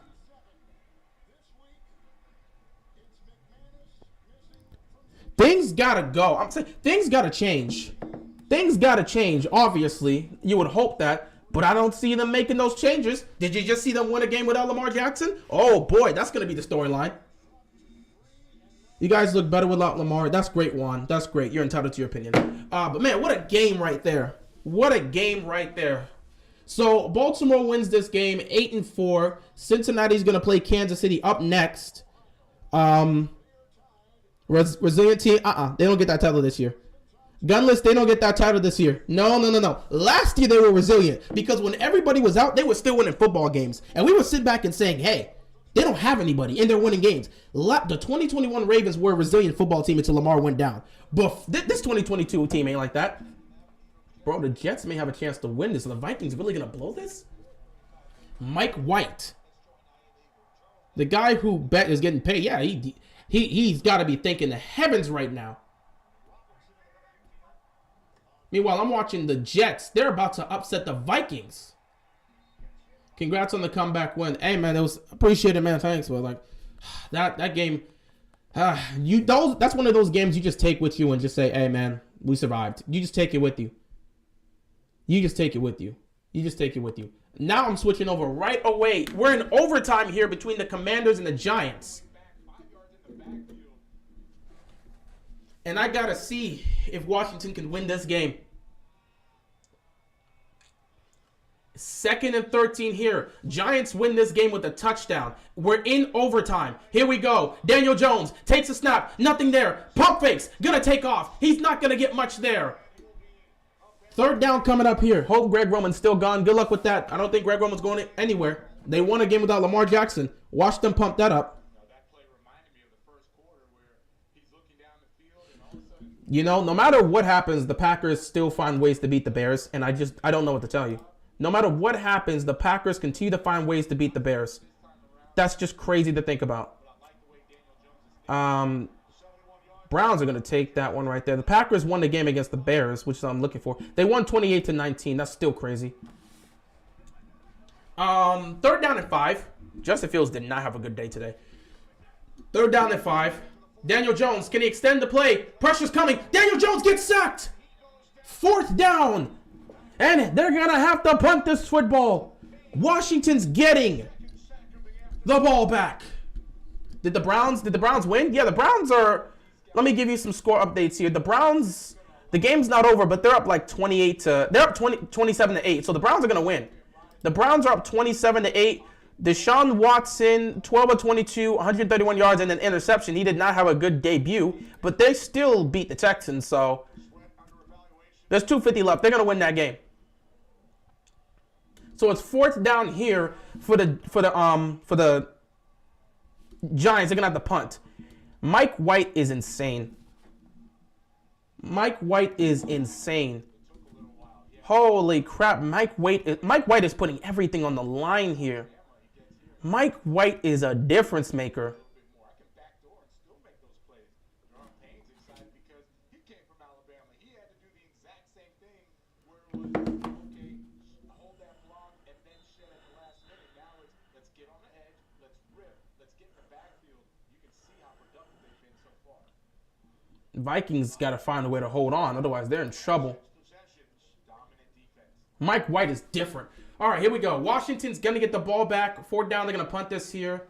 Out of bounds. That ball is going to be spotted. And the ball will be marked at the 32-yard So they're going to start this drive at the 32-yard line. Heineke, all we need is a field goal. All we need is a field goal, Heineke. If we lost to the Broncos, I was done for the season. A lot of us were done for the season if they... A lot of people felt that way. Heineke threw... Heineke. Mike White had a pick in the goal line? against Atlanta. Are you talking about the earlier pick he had? Or did he just throw another pick? Washington will start from the 33. Did Mike White just throw an interception? Or you talk... Because I know he has a pick on the day. Heineke 274 yards in the air. All right, Heineke, here we go. 1st and 10. On first down, it's We need a field goal. That's all we need, ladies and gentlemen. We need a field goal. All we need is a field goal. 6 wins in their last 7. Oh, my God.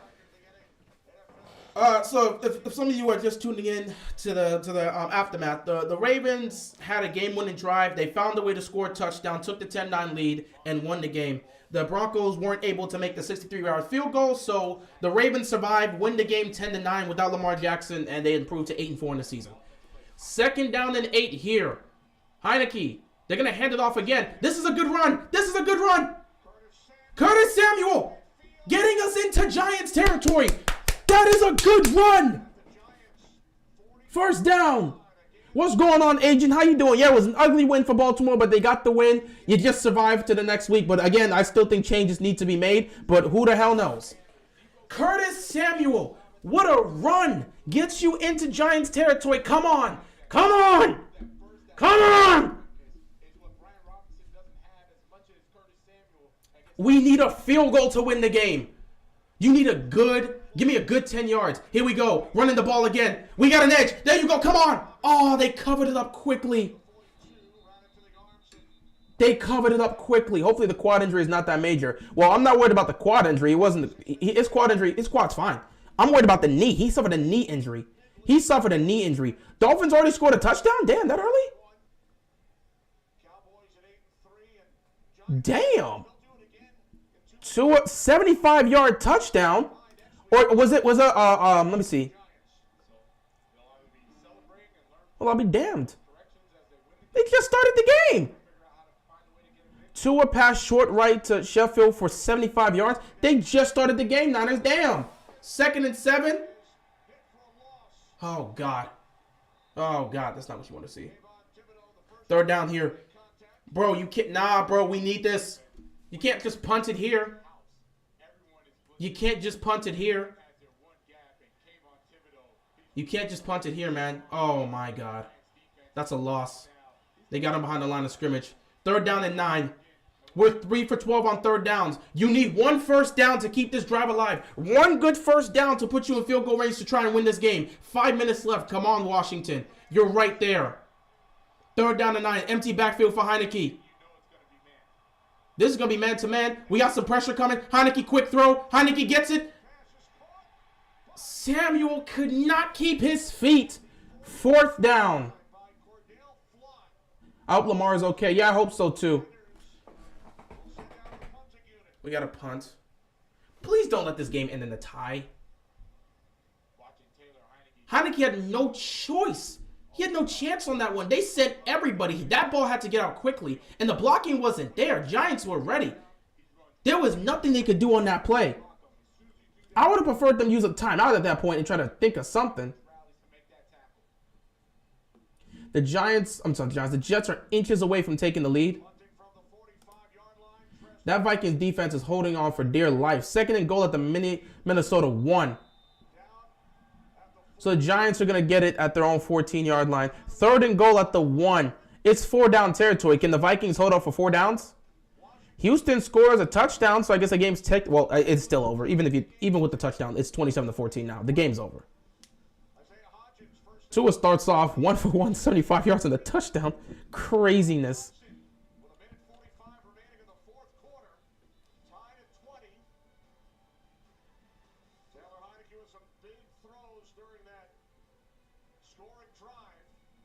Now I got to sit here and hope the defense can hold up and give us a chance. 1st and 10 here. Daniel Jones takes a snap. Gonna check it down to Saquon. Saquon just bullied. Wow, he just bullied Johnson. Picked up 7 yards there. 2nd down coming up here. That's just good right there. Saquon is so dangerous, man. Look at that. He gained 5 extra yards after the contact. 2nd and 3. The clock is ticking. You don't want this to end in a tie game, but it could very well happen. They're going to hand this to Saquon. Saquon picks up the 1st down. Oh, boy. 4th and goal for the Jets.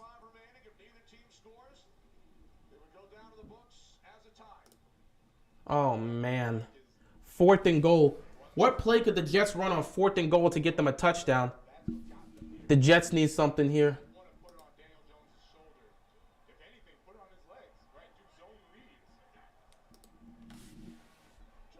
Jones throws. Open receiver. Come on, guys. We got to be better than that. Another 1st down picked up here. We're under 3 minutes now. If you thought How many timeouts do the Jets have? cheese was enough, The Jets have all 3 of their timeouts. They have all 3 of their timeouts. So even if they don't score a touchdown here, they're going to have an opportunity. Oh, my God. Turnover and downs. The Vikings defense holds up. But they're still in trouble. The Jets still have all 3 timeouts. So they can still potentially get the ball back. But the Vikings defense holds on. 1st and 10. Look at this. They're just letting them get into field goal range. The defense has to make a stop. You cannot give up these easy throws here. You're giving up easy throws to Daniel Jones. Look at this. They're just cooking you with these slants.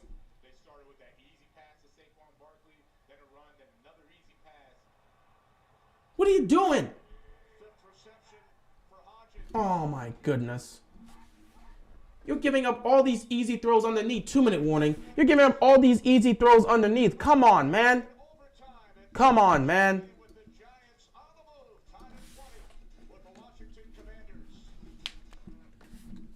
I'm gonna see what's happening. Let me switch over to what's happening between the Vikings and between the Vikings and the Jets.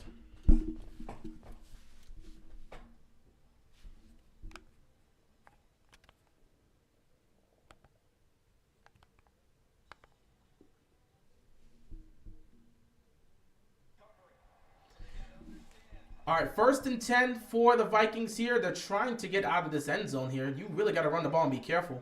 Brandon Cook picks up a yard, and immediately the Jets are going to utilize their 1st timeout. If the Vikings get a 1st down somehow, this game is over. So the Steelers hold on and win the game 19-16. Good for them.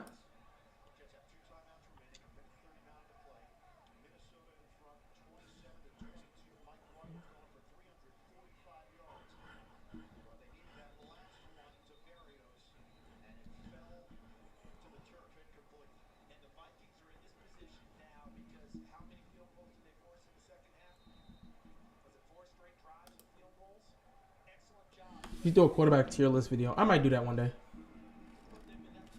2nd and 10.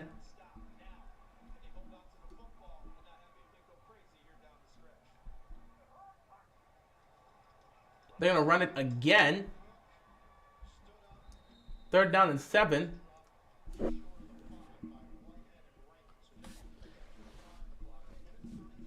There's still time left, and you got to hope the Vikings... You got to look at the Vikings defense and say, you might get this ball back if we don't pick up the 1st down. Now, you want to make them use all their timeout, so they're going to run on 3rd down here and punt this football. They're not in the position to do anything. Now, I mean, it's 3rd and 7. I've seen a lot of teams, in order to try and get that 1st down, they'll fight for it here. So you might actually throw the football in this situation.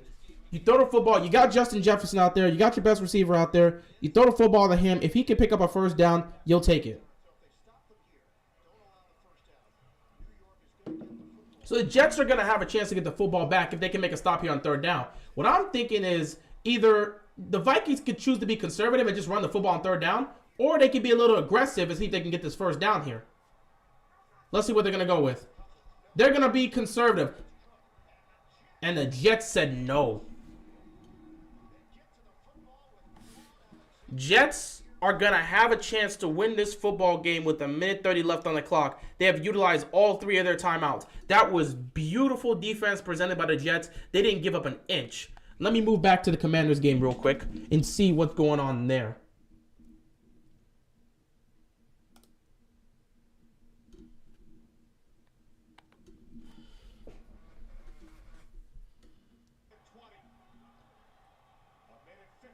Third down and 2. They don't give a... They're at the cusp.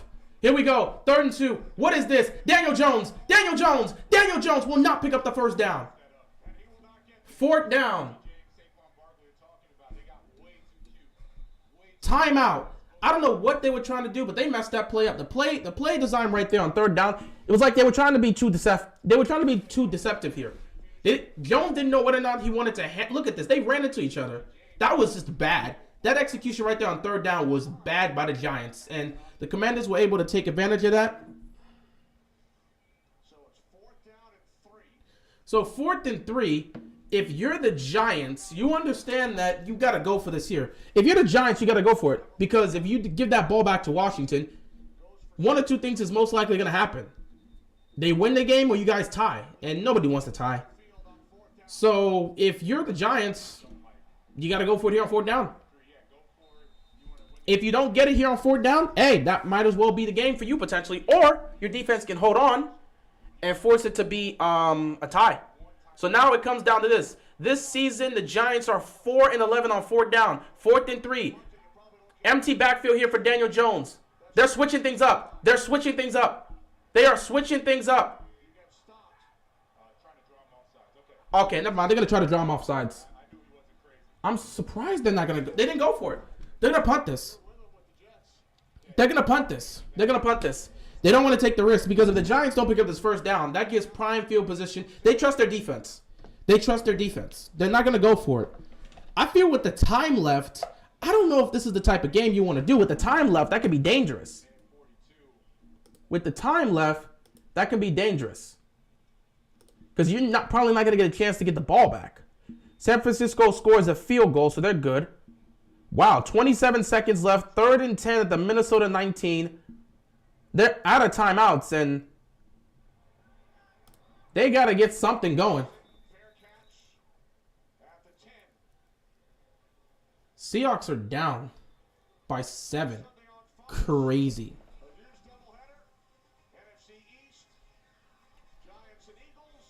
Jets need to find a way to pick up a 1st down. It's going to come down to the wire. You may need another goal line stand from the Vikings defense.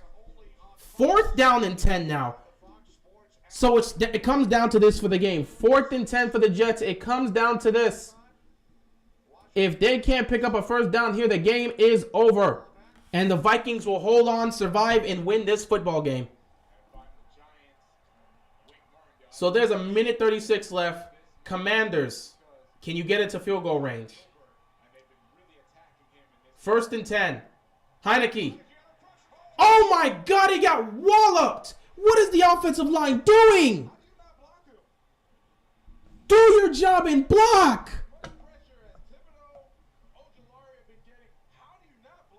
What are you doing? What is going on?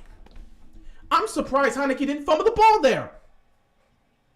I'm convinced the only way that an offensive tackle slides down is because he was told by the center and or the quarterback to slide down that way. There's Wild. no other reason why 2nd and 18 just like that. one of their best pass rushers. So it's 4th down here for the Jets. Jets need a 1st down to keep the game alive. Washington is now in this situation where it's 2nd and 18 because Now the Giants bring in their big personnel. the defense, the offensive line decided not to block for this man. Chances of a drop back right now, they can't get the protections right. My God. That's the hardest part. Oh my God. Mike White got intercepted. Wink Martindale's defense. And that is the game. The Minnesota Vikings are going to hold on and win. They are going to survive. The Vikings have won the game. 2nd and 18. Robinson with a nice run here. He fumbled the ball, but that was a nice run. Out of bounds, they lost the football. A minute 23. A minute 23, and I cannot believe the Giants are going to get the football back. If you somehow pick up the 1st down, cool. This was a good run by Robinson, but he just fumbled the ball at the end. Ryan Robinson gives them some breathing room.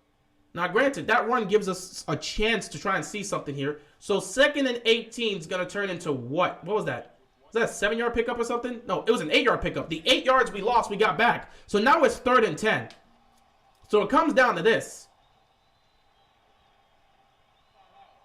Giants are going to call a timeout. Giants use their final timeout. And just like that, the Minnesota Vikings have won the football game. Tied at 20. In overtime, Giants looking to get the football back. We've seen a little bit of everything throughout this afternoon. Boy, it has been a game, right? Both defenses have played well at times. Offenses have played well. There was a point Daniel Jones was 15 of 16. This has been a hard-fought NFC East matchup. Loving every minute of it. Man, this is tough. This is tough. A moment ago, and the Giants Mike White threw the ball damn near 60 times. Really? Mike White. Wait, before I check that out. 3rd down and 10 here for the Commanders. They're going to send some pressure. No, actually, it looks like they're sending 4. They're going to run this. And, yeah, so we might end up in a tie, bro. We might end up in a tie. We might end up in a tie. There's a minute left in the game. We're going to end up in a tie. A nasty tie that nobody wants.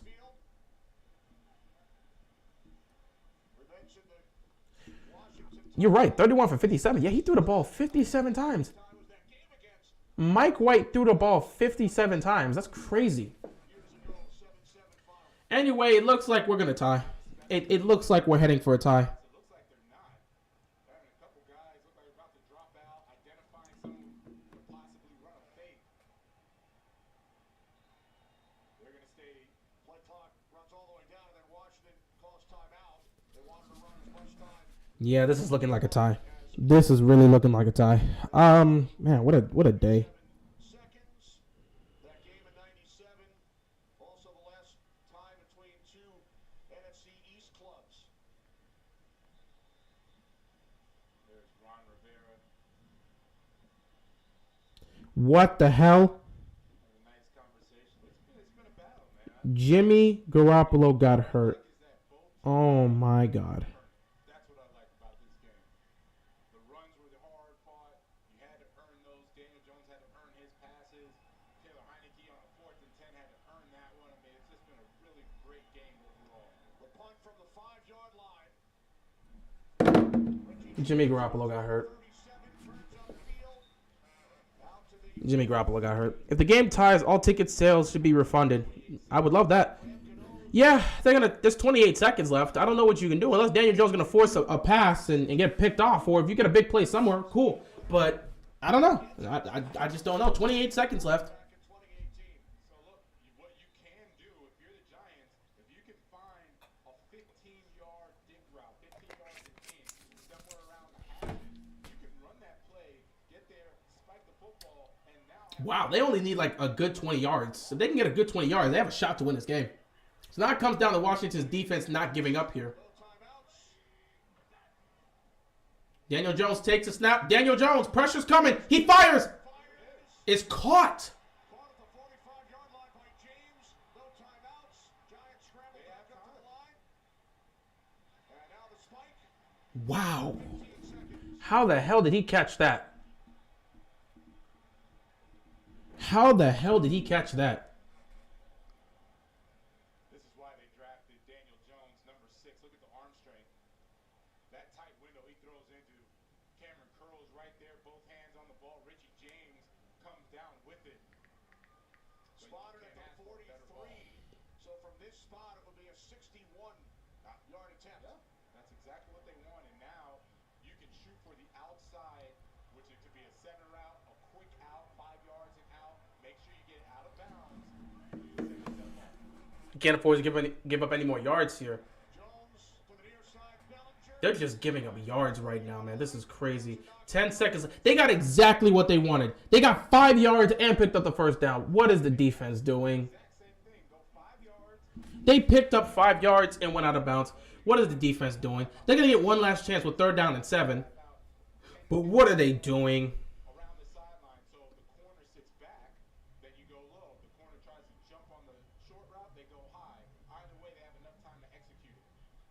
So long as they get out of bounds. From this spot, it would be a 58-yard attempt. Can the Giants pick up some more yardage? It's almost done, bro. And then throws it away. Incomplete. So with 5 5 seconds left. in over So now you got to go for a kick here. comes Randall. Uh-huh. 63-yard game winner against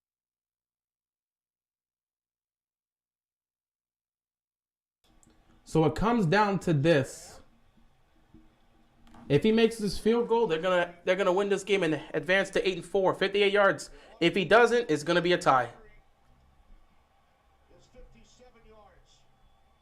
Love the crowd smartly quieting each other down. 58-yard field goal here. 58. Gano's kick He got it. is short. Oh, he missed it. He's short. Oh my God, we're gonna tie. Ends in a 20-20 tie. A tie? Oh God. Like that, Kenny. Coaches and players don't know how to feel after tie games in the NFL. A tie. Unfortunately, never ended in a tie. Because I do A tie. Come on. Washington and the Giants just tied. They couldn't.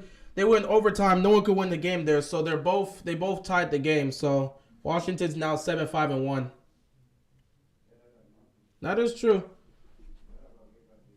They won. The Ravens won. They're 8-4 now. They beat the Broncos. Well, true. Well, guys, I'm going to end it right here. Baltimore got the win against Denver, so that's good. They found a way to survive. Good for them. And the Commanders tied the game with the Giants. No one knows what to make of a tie. It's a tie. It's not a loss, but it's not a win. And those ties can be very iffy when it comes to the playoffs. But, hey, both teams are technically in the playoffs right now if the season ends. So, I guess Washington will head into their bye week. And then when they come out of their bye week, they'll try to see if they can beat the Giants again after that. Anyway, I appreciate you guys stopping by for the stream. That's pretty much all I have to say. And, yeah, we'll see what happens next week when the Ravens take on the Steelers. As for the Commanders, head into your bye week and get Chase Young back. Please get Chase Young back. Or at least he's back, but, I need him on the field. But, it is what it is at the end of the day. Anyway, I appreciate you guys. Thanks for watching, and I'm out of here, man.